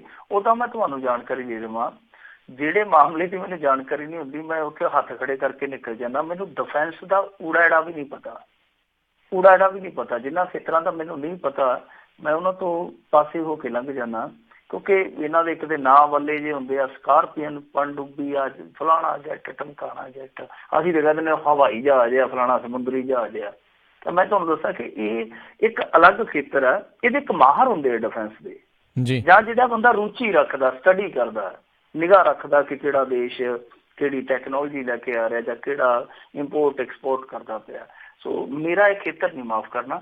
ਸੋ ਮੇਰੇ ਕੋਲ ਇਹ ਜਾਣਕਾਰੀ ਨਹੀਂ। ਜੇ ਕੋਈ ਨਵੀਂ ਖਰੀਦ ਦੀ ਜਦੋਂ ਵੀ ਕੋਈ ਖਬਰ ਹੋਈ ਮੈਂ ਤੁਹਾਡੇ ਨਾਲ ਜ਼ਰੂਰ ਸ਼ੇਅਰ ਕਰੂੰਗਾ। ਜੀ ਤੇ ਮਿੰਟੂ ਜੀ, ਅਗਲੇ ਜਿਹੜੇ ਆਪਾਂ ਕਾਲਰ ਉਹਨਾਂ ਦੇ ਨਾਲ ਗੱਲ ਕਰਦੇ ਨੇ, ਜੁੜੇ ਹੋਏ ਨੇ ਗੁਰਪਾਲ ਤੱਖਰ ਜੀ, ਸਵਾਗਤ ਹੈ। ਸਤਿ ਸ਼੍ਰੀ ਅਕਾਲ ਜੀ। ਹਾਂਜੀ ਗੁਰਪਾਲ ਜੀ। ਹਾਂਜੀ, ਮੈਂ ਪੁੱਛਿਆ ਸੀਗਾ ਜੀ, ਜਿੱਦਾਂ ਆਪਾਂ ਅੱਗੇ ਆਪਣਾ ਗੱਡੀਆਂ ਲੈਂਦੇ, ਮੋਟਰਸਾਈਕਲ, ਸਕੂਟਰ, ਕਾਰਾਂ, ਉਹਨਾਂ ਟੈਕਸ ਆਪਾਂ ਲਮਸਮ ਇੱਕ ਵਾਰੀ ਦੇ ਦਿੰਦੇ ਹੁੰਦੇ ਸੀ। ਹੁਣ ਮੇਰੇ ਕੋਲ ਹੈਗਾ ਮੋਟਰਸਾਈਕਲ 1996 ਦਾ, ਮੈਂ ਇੰਡੀਆ ਨੂੰ ਗਿਆ ਤੇ ਮੈਂ ਉਹਨੂੰ ਚਲਾਉਣਾ ਸੀ ਤਾਂ ਉਹ ਕਹਿੰਦੇ $300 ਮਹੀਨਾ ਆਇਆ, ਉਹ ਤੁਹਾਨੂੰ ਵਾਰੰਟੀ ਪੈਣੀ ਆ। 300 ਰੁਪਇਆ ਕਿ ਡਾਲਰ? 300 ਰੁਪਇਆ ਮਹੀਨੇ ਦਾ ਜੀ। ਅੱਛਾ, ਐਵਰੀ ਮੰਥ ਦੇਣੇ ਪੈਣੇ ਆ? ਹਾਂਜੀ ਹਾਂਜੀ। ਅੱਛਾ, ਮਿੰਟੂ ਜੀ ਹੈ ਕੋਈ ਇਸ ਦੇ ਬਾਰੇ ਗਿਆਨ ਜੀ, ਕੀ ਜਿਹੜਾ ਮੋਟਰ ਵਹੀਕਲ ਐਕਟ ਕੀ ਕਹਿੰਦਾ ਇਸ ਦੇ ਬਾਰੇ? ਨਹੀਂ, ਮੈਂ ਏਦਾਂ ਦੀ ਤਾਂ ਨਹੀਂ ਕੋਈ ਖਬਰ ਸੁਣੀ ਕਿ ਪਰ ਮੰਥ ਲਮਸਮ ਹੀ ਭਰਾ ਲੈਂਦੇ ਆ ਟੈਕਸ, ਸੁੱਕਾ ਪੁੱਕਾ ਹੀ ਭਰਾ ਲੈਂਦੇ ਆ, ਜਿਹੜਾ ਵੀ ਹੁੰਦਾ ਇਨਕਲੂਡ ਹੀ ਹੁੰਦਾ। ਜਦੋਂ ਹੁਣ ਵੀ ਲੈਂਦੇ ਆ ਕੋਈ ਚੀਜ਼ ਆਪਾਂ, ਰੋਡ ਟੈਕਸ ਉਹ ਇਕੱਠਾ ਲੈ ਲੈਂਦੇ ਆ ਵਿੱਚ। ਸੋ ਮੈਨੂੰ ਲੱਗਦਾ ਕਿ ਜਾਂ ਤੇ ਕੋਈ ਉਹ ਆਰਸੀ ਦੁਬਾਰਾ ਬਣਾਉਣੀ ਹੋਏਗੀ ਜਾਂ ਕੋਈ ਇਹੋ ਜਿਹਾ ਪੰਗਾ ਹੋ ਸਕਦਾ ਕਿ ਜੇ ਤੁਸੀਂ ਦੁਬਾਰਾ ਬਣਾਓਗੇ ਸਾਰਾ ਟੈਕਸ ਤੁਹਾਨੂੰ ਪੈਣਾ, ਇਹ ਹੋ ਸਕਦਾ ਕੋਈ ਇਸ ਤਰ੍ਹਾਂ ਦਾ ਹੋਵੇ ਜਾਂ ਕੋਈ ਹੋਰ ਕੋਈ ਸਿਸਟਮ ਹੋਵੇ। ਬਾਕੀ ਮੈਨੂੰ ਇਹਦੇ ਬਾਰੇ ਬਹੁਤੀ ਜਾਣਕਾਰੀ ਨਹੀਂ, ਪਰ ਜਦੋਂ ਅਸੀਂ ਨਵੀਂ ਚੀਜ਼ ਲੈਂਦੇ ਹਾਂ ਇਹੋ ਜਿਹੀ ਕਦੇ ਦਿੱਕਤ ਨਹੀਂ ਆਈ ਕਿ ਤੁਸੀਂ ਕਿਸ਼ਤਾਂ ਭਰੋ ਟੈਕਸ ਦੇ ਰੂਪ ਦੇ ਵਿੱਚ। ਇਹ ਲਮਸਮ ਹੀ ਆ। ਹਾਲੇ ਵੀ ਟੈਕਸ ਜਿਹੜਾ ਉਹ ਦੋ, ਖਾਸ ਤੌਰ ਤੇ ਜਿਹੜਾ 2 ਵੀਲਾਂ ਵਾਲਾ ਵਹੀਕਲ ਆ, 2 ਟਾਇਰਾਂ ਵਾਲਾ ਵਹੀਕਲ ਆ, ਤਾਂ ਇਹ ਜਿਹੜਾ ਵਹੀਕਲ ਆ ਇਹਦੇ ਤੇ ਤਾਂ ਕੋਈ ਵੀ ਇਸ ਤਰ੍ਹਾਂ ਦਾ ਟੈਕਸ ਮਹੀਨਾਵਾਰੀ ਟੈਕਸ ਨਹੀਂ ਲਾਗੂ ਹੁੰਦਾ। ਜੀ ਹੋ ਸਕਦਾ ਜੀ ਕੋਈ ਇਹ ਦੇਖਦਾ ਹੋਵੇ ਵੀ ਬਾਹਰੋਂ ਆਏ ਆ ਵੀ ਚਲੋ ਹਥਿਆ ਲਓ ਪੈਸੇ, ਜੇ ਹਥਿਆ ਸਕਦੇ ਹੋ। ਕੋਈ ਉਦਾਂ ਕਹਿੰਦਾ ਹੋਣਾ ਕਿ ਚਲੋ ਇਹਨਾਂ ਨੂੰ ਦੂਸਰਾ ਟੈਕਸ ਲਾ ਦਈਏ, ਇਹਨਾਂ ਨੂੰ NRI ਟੈਕਸ ਲਾਓ। ਇਹ ਏਦਾਂ ਬਹੁਤ ਕਰਦੇ ਨੇ ਉੱਥੇ। ਜੀ ਸੁਖਜੀਤ ਜੀ, ਸਵਾਗਤ ਹੈ। ਸਤਿ ਸ਼੍ਰੀ ਅਕਾਲ ਜੀ। ਹਾਂਜੀ ਸਤਿ ਸ਼੍ਰੀ ਅਕਾਲ ਦੋਨੇ ਵੀਰਾਂ ਨੂੰ। ਮੈਂ ਪੁੱਛਣਾ ਸੀ, ਤੁਸੀਂ ਪਿੱਛੇ ਜੀ ਜਾਣਕਾਰੀ ਵੀ ਦਿੰਦੇ ਰਹੇ ਮਿੰਟੂ ਜੀ ਭਾਜੀ ਤੇ ਤੁਸੀਂ ਵੀ, ਕਿ ਇਹ ਜਿਹੜਾ ਆਧਾਰ ਕਾਰਡ ਵਾਲਾ ਚੱਕਰ ਸੀ ਐਕਚੁਅਲੀ ਸ਼ਾਇਦ ਉਹ ਤੋਂ ਬਾਹਲੀ ਨੌਲੇਜ ਲੈ ਨਹੀਂ ਸਕੇ।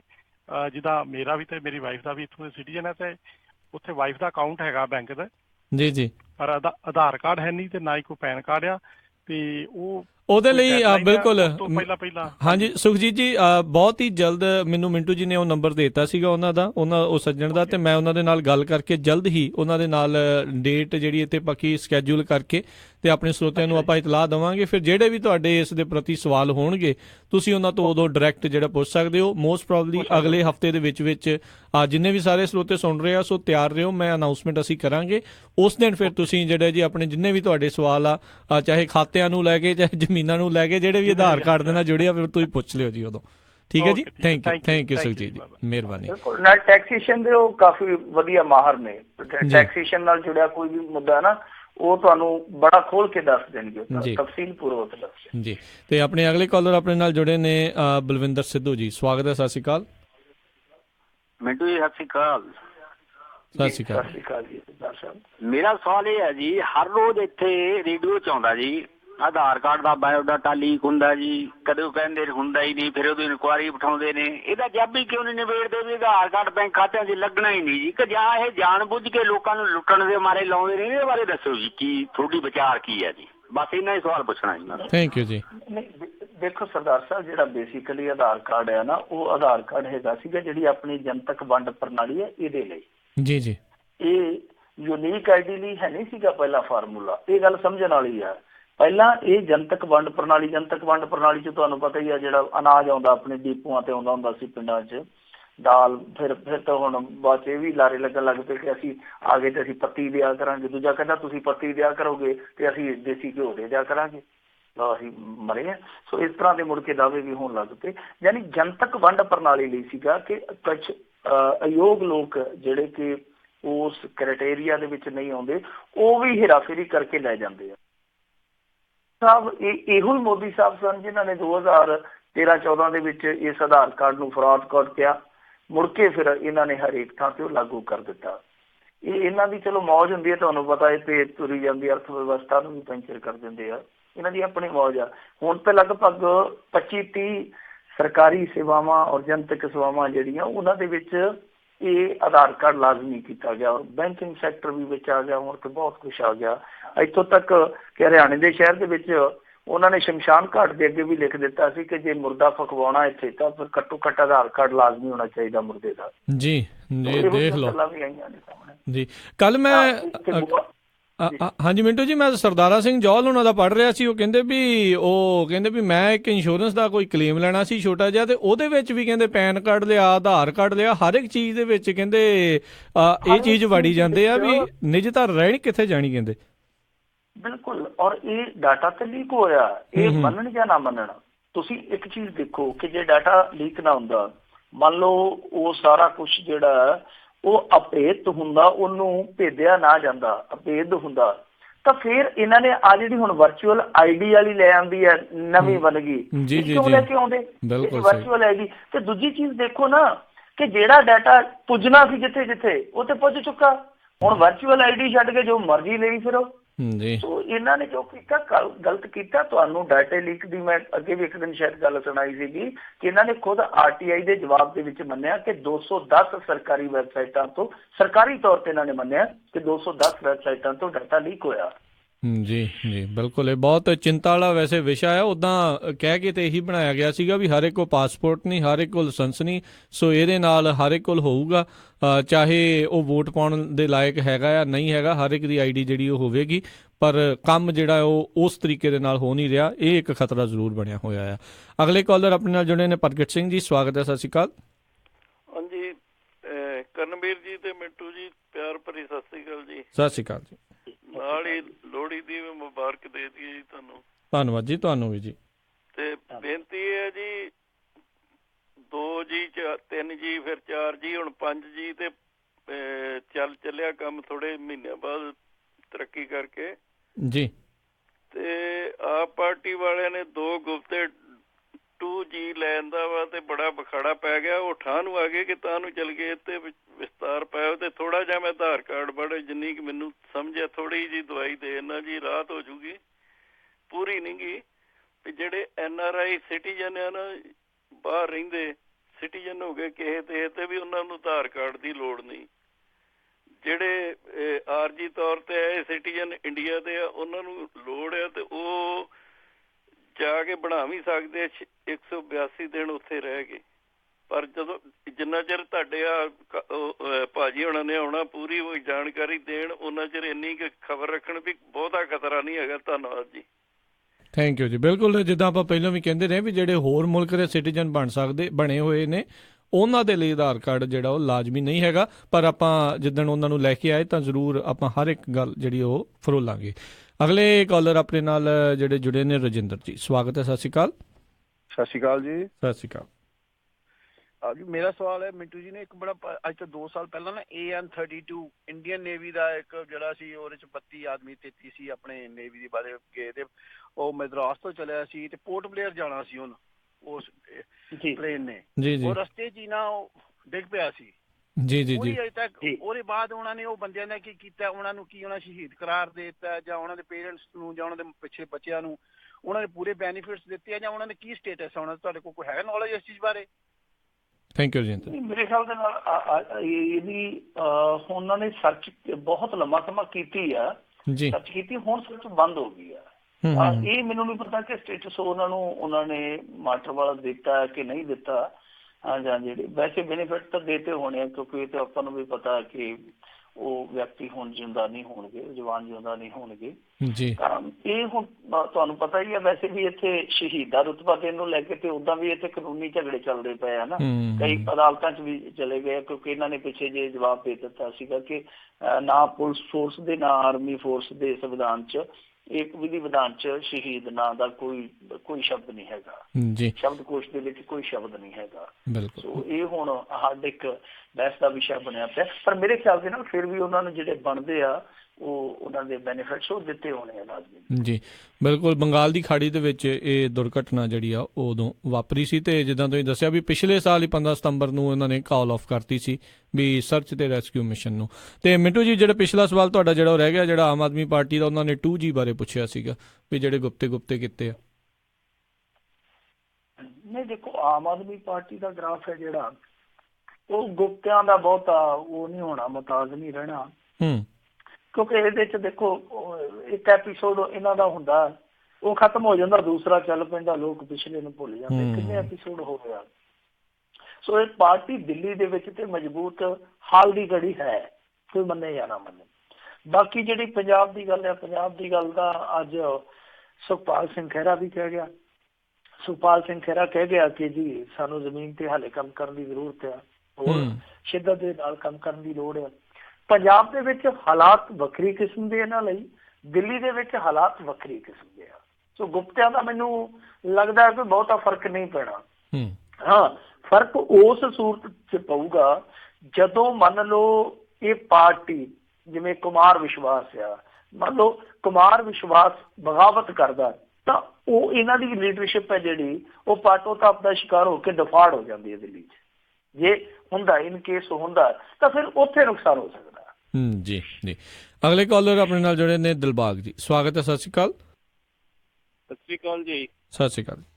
ਮਿੰਟੂ ਜੀ ਮੇਰਾ ਸਵਾਲ ਹੈ ਵੀ ਅੱਜ ਡਾਕਟਰ ਹਰਜਿੰਦਰ ਸਿੰਘ ਦਲਗੀਰ ਨੇ ਇੱਕ ਪਟੀਸ਼ਨ ਫਾਈਲ ਕੀਤੀ ਸੀ ਹਾਈ ਕੋਰਟ ਵਿੱਚ ਅਗੇਂਸਟ ਜਥੇਦਾਰ ਉਹਨਾਂ ਦੀ ਕੀ ਲੇਟੈਸਟ ਇਨਫੋਰਮੇਸ਼ਨ ਹੈ ਜੀ? ਉਹਨਾਂ ਦੀ ਡੇਟ ਹੈ ਮੇਰੇ ਖਿਆਲ ਦੇ ਨਾਲ ਜੀ ਇਹਨਾਂ ਮਹੀਨਿਆਂ 'ਚ ਹੀ ਹੈ ਪੱਕੀ ਮੈਨੂੰ ਪਤਾ ਨਹੀਂ ਹੈ ਉਹ ਪੁੱਛ ਲਾਂਗੇ ਦਲਵੀਰ ਸਾਹਿਬ ਨੂੰ ਕਰਕੇ ਮੈਸੇਜ ਪਰ ਉਹਦੀ ਡੇਟ ਪੈ ਗਈ ਸੀਗੀ ਸੁਣਵਾਈ ਇਹਨਾਂ ਦੀ ਪਟੀਸ਼ਨ ਹੈ ਜਿਹੜੀ ਉਹ ਮਨਜ਼ੂਰ ਹੋ ਗਈ ਆ ਉਹਦੇ ਤੇ ਸੁਣਵਾਈ ਚੱਲਦੀ ਪਈ ਆ ਸੋ ਇਹ ਕਹਿੰਦੇ ਵੈਸੇ ਦੁਨਿਆਵੀ ਅਦਾਲਤ 'ਚ ਅਸੀਂ ਜਾਂਦੇ ਨਹੀਂ ਗੇ ਰਿਕਾਰਡ ਲੈ ਕੇ ਜਾਂਦੇ ਨਹੀਂ ਗੇ ਤੇ ਜੇ ਹੁਣ ਉਸ ਪਟੀਸ਼ਨ ਤੇ ਰਿਕਾਰਡ ਦੇਣਾ ਪਿਆ ਤੇ ਫਿਰ ਦੇਖਣਾ ਦਿਲਚਸਪ ਹੋਊਗਾ ਕਿ ਰਿਕਾਰਡ ਲੈ ਕੇ ਜਾਂਦੇ ਜਾਂ ਨਹੀਂ ਲੈ ਕੇ ਜਾਂਦੇ।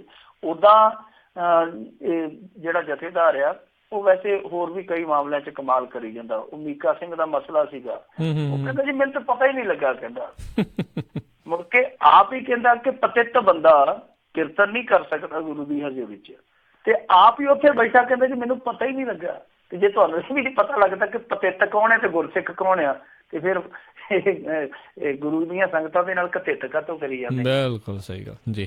ਅੱਜ ਦਾ ਅਖੀਰਲਾ ਕਾਲਰ ਲਵਾਂਗੇ ਗੁਰਬਚਨ ਜੀ ਸਵਾਗਤ ਹੈ। ਸਤਿ ਸ਼੍ਰੀ ਅਕਾਲ ਜੀ। ਸਤਿ ਸ਼੍ਰੀ ਅਕਾਲ ਜੀ ਮੈਂ ਪੁੱਛਣਾ ਚਾਹੁੰਦਾ ਵੀ ਜੇ ਕਿਸੇ ਨੇ ਅਪਡੇਟ ਹੋਈ ਆ ਜਿਹੜਾ 1 ਕੁਆਂਟਲ ਡਰੱਗ ਫੜੀ ਗਈ ਸੀ ਕੈਨੇਡਾ ਦੇ ਬਾਰਡਰ ਤੇ ਉਹਦੇ ਬਾਰੇ ਕੁਝ ਹੈ ਕਿਸੇ ਨੂੰ ਜਾਣਕਾਰੀ? ਜਿਹੜੇ ਇੱਥੋਂ ਮੀਆਂ ਬੀਬੀ ਫੜੇ ਗਏ ਸੀਗੇ? ਹਾਂਜੀ ਉਹ ਅਜੇ ਅੰਦਰ ਹੀ ਨੇ ਤੇ ਜ਼ਰੂਰ ਜਦੋਂ ਕੋਈ ਅਗਲੀ ਸੁਣਵਾਈ ਹੋਈ ਤਾਂ ਆਪਾਂ ਜ਼ਰੂਰ ਤੁਹਾਨੂੰ ਦੱਸਾਂਗੇ ਵੀ ਜਿਹੜੇ ਅਲਬਰਟਾ ਵਾਲੇ ਕੀ ਉਹਨਾਂ ਦਾ ਜਿਹੜਾ ਉਹ ਅਦਾਲਤ ਵਿੱਚ ਫੈਸਲਾ ਹੁੰਦਾ ਹੈ। ਉਹ ਜ਼ਮਾਨਤ ਹੋਈ ਨਹੀਂ ਹਾਲੇ? ਨਹੀਂ ਮੈਨੂੰ ਲੱਗਦਾ ਨਹੀਂ ਅਜੇ ਜ਼ਰੂਰ ਤੁਹਾਨੂੰ ਜਾਣਕਾਰੀ ਇਸ ਦੇ ਬਾਬਤ ਜਿਹੜੀ ਹੈ ਕੱਲ ਨੂੰ ਟਰਾਈ ਕਰਾਂਗੇ ਵੀ ਉਸ ਦੇ ਬਾਰੇ ਪਤਾ ਕਰਕੇ ਜ਼ਰੂਰ ਦੱਸੀ। ਥੈਂਕ ਯੂ ਜੀ। ਤੇ ਮਿੰਟੂ ਜੀ ਬਹੁਤ ਬਹੁਤ ਆਪਾਂ ਤੁਹਾਡਾ ਧੰਨਵਾਦ ਜਿਹੜਾ ਜੀ ਕਰਦੇ ਹਾਂ ਤੇ ਜੇ ਖੇਡ ਸੰਸਾਰ ਦੀਆਂ ਕੁਝ ਜਾਂਦੇ ਜੇ ਕੋਈ ਝਲਕੀਆਂ ਹੈ ਤਾਂ ਉਸ ਦੇ ਬਾਰੇ ਜ਼ਰੂਰ ਜਾਣਕਾਰੀ ਦੇ ਜਿਓ ਜੀ। ਦੇਖੋ ਖੇਡ ਸੰਸਾਰ ਦੀ ਸਭ ਤੋਂ ਵੱਡੀ ਝਲਕੀ ਤੇ ਇਸ ਵੇਲੇ ਇਹੋ ਹੀ ਆ ਕਿ ਕ੍ਰਿਕਟ ਦਾ ਇੱਥੇ ਬਹੁਤ ਗਹਿਮਾ ਗਹਿਮੀ ਵਾਲਾ ਮਾਹੌਲ ਹੈ। ਇੱਥੇ ਵੀ ਚੱਲੀ ਜਾਂਦੇ 2020 ਦੇ ਮੈਚ। ਇੱਧਰ ਸਾਊਥ ਅਫਰੀਕਾ 'ਚ ਗਏ ਆ। ਸਾਊਥ ਅਫਰੀਕਾ 'ਚ ਕੱਲ ਨੂੰ ਇਹਨਾਂ ਦਾ ਦੂਸਰਾ ਟੈਸਟ ਮੈਚ ਸ਼ੁਰੂ ਹੋਣਾ। ਇੱਥੇ ਬੜੇ ਹੰਕਾਰ ਦੇ ਘੋੜੇ 'ਚ ਚੜੇ ਗਏ ਸੀਗੇ ਕਿ ਕਰ ਦਿਆਂਗੇ ਉਹ ਕਰ ਦਿਆਂਗੇ। ਇੱਥੇ ਸਾਡੇ ਟੈਲੀਵਿਜ਼ਨ ਚੈਨਲ ਵਾਲੇ ਵੀ ਐਡ ਬਣਾ ਲੈਂਦੇ ਬੜੀ ਉਹ ਦਿਲਕਸ਼ ਜੀ। ਐਤਕੀ ਮੁੱਛ ਦਾ ਸਵਾਲ ਹੈ, ਕਹਿੰਦੇ ਜੀ 25 ਸਾਲ ਦਾ ਬਦਲਾ ਲੈਣਾ। ਉਹਨਾਂ ਨੇ ਪਹਿਲੇ ਟੈਸਟ 'ਚ ਹੀ ਢਾਹ ਕੇ ਮਾਰੇ ਸੀ ਪਰੇ। ਮੇਰੇ ਖਿਆਲ ਦੇ ਨਾਲ ਥੋੜੇ ਜਿਹੇ ਰਾਣੀ ਨਹੀਂ ਸੀ ਬਣੇ, 200 ਤੋਂ ਕੁਛ ਉੱਥੇ ਚਾਹੀਦੇ ਸੀ ਜਿੱਤਣ ਲਈ। ਤਾਂ ਦੂਸਰਾ ਟੈਸਟ ਹੋਣਾ ਕੱਲ ਨੂੰ ਸ਼ੁਰੂ। ਤਾਂ ਇਹ ਟੈਸਟ ਇਹਨਾਂ ਦੀ ਜਿਹੜੀ ਯੰਗਸਟ ਟੀਮ ਆ ਉਹ ਟੀਮ ਲਈ ਵੀ ਟੈਸਟ ਆ। ਜੇ ਦੂਜਾ ਟੈਸਟ ਹਾਰ ਗਏ ਤੇ ਜਿਹੜਾ ਮੀਡੀਆ ਵਿਰਾਟ ਕੋਹਲੀ ਨੂੰ ਦੱਸਦਾ ਸੀਗਾ ਕਿ ਇਹ ਤੇ ਇੱਕ ਵਿਲੱਖਣ ਕਾਬਲੀਅਤ ਦਾ ਮਾਲਕ ਆ, ਮੈਨੂੰ ਲੱਗਦਾ ਕਿ ਮੁੜ ਕੇ ਐਸੀ ਡੌਂਡੀ ਪੁੱਟਣਗੇ ਕਿ ਇਹਦੀ ਫੂਕ ਕੱਢ ਦੇਣਗੇ ਛੇਤੀ। ਜੀ ਜੀ, ਤੇ ਬਹੁਤ ਬਹੁਤ ਮਿੰਟੂ ਗੁਰਸੇਰੇ ਜੀ ਤੁਹਾਡਾ ਧੰਨਵਾਦ। ਤੁਸੀਂ ਸਾਡੇ ਨਾਲ ਜੁੜੇ, ਇਹਨਾਂ ਖਬਰਾਂ ਬਾਰੇ ਸਾਨੂੰ ਵਿਸਤਾਰ ਦੇ ਵਿੱਚ ਜਾਣਕਾਰੀ ਦਿੱਤੀਆਂ। ਅਗਲੀ ਵਾਰ ਤੱਕ ਲਈ ਬਹੁਤ ਬਹੁਤ ਧੰਨਵਾਦ, ਮਿਹਰਬਾਨੀ, ਸਤਿ ਸ਼੍ਰੀ ਅਕਾਲ। ਸਤਿ ਸ਼੍ਰੀ ਅਕਾਲ।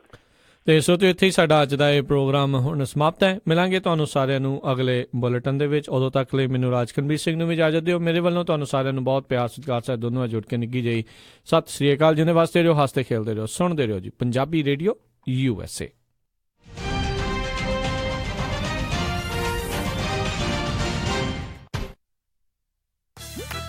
You're listening to Punjabi Radio USA, KOBO Yuba City, 14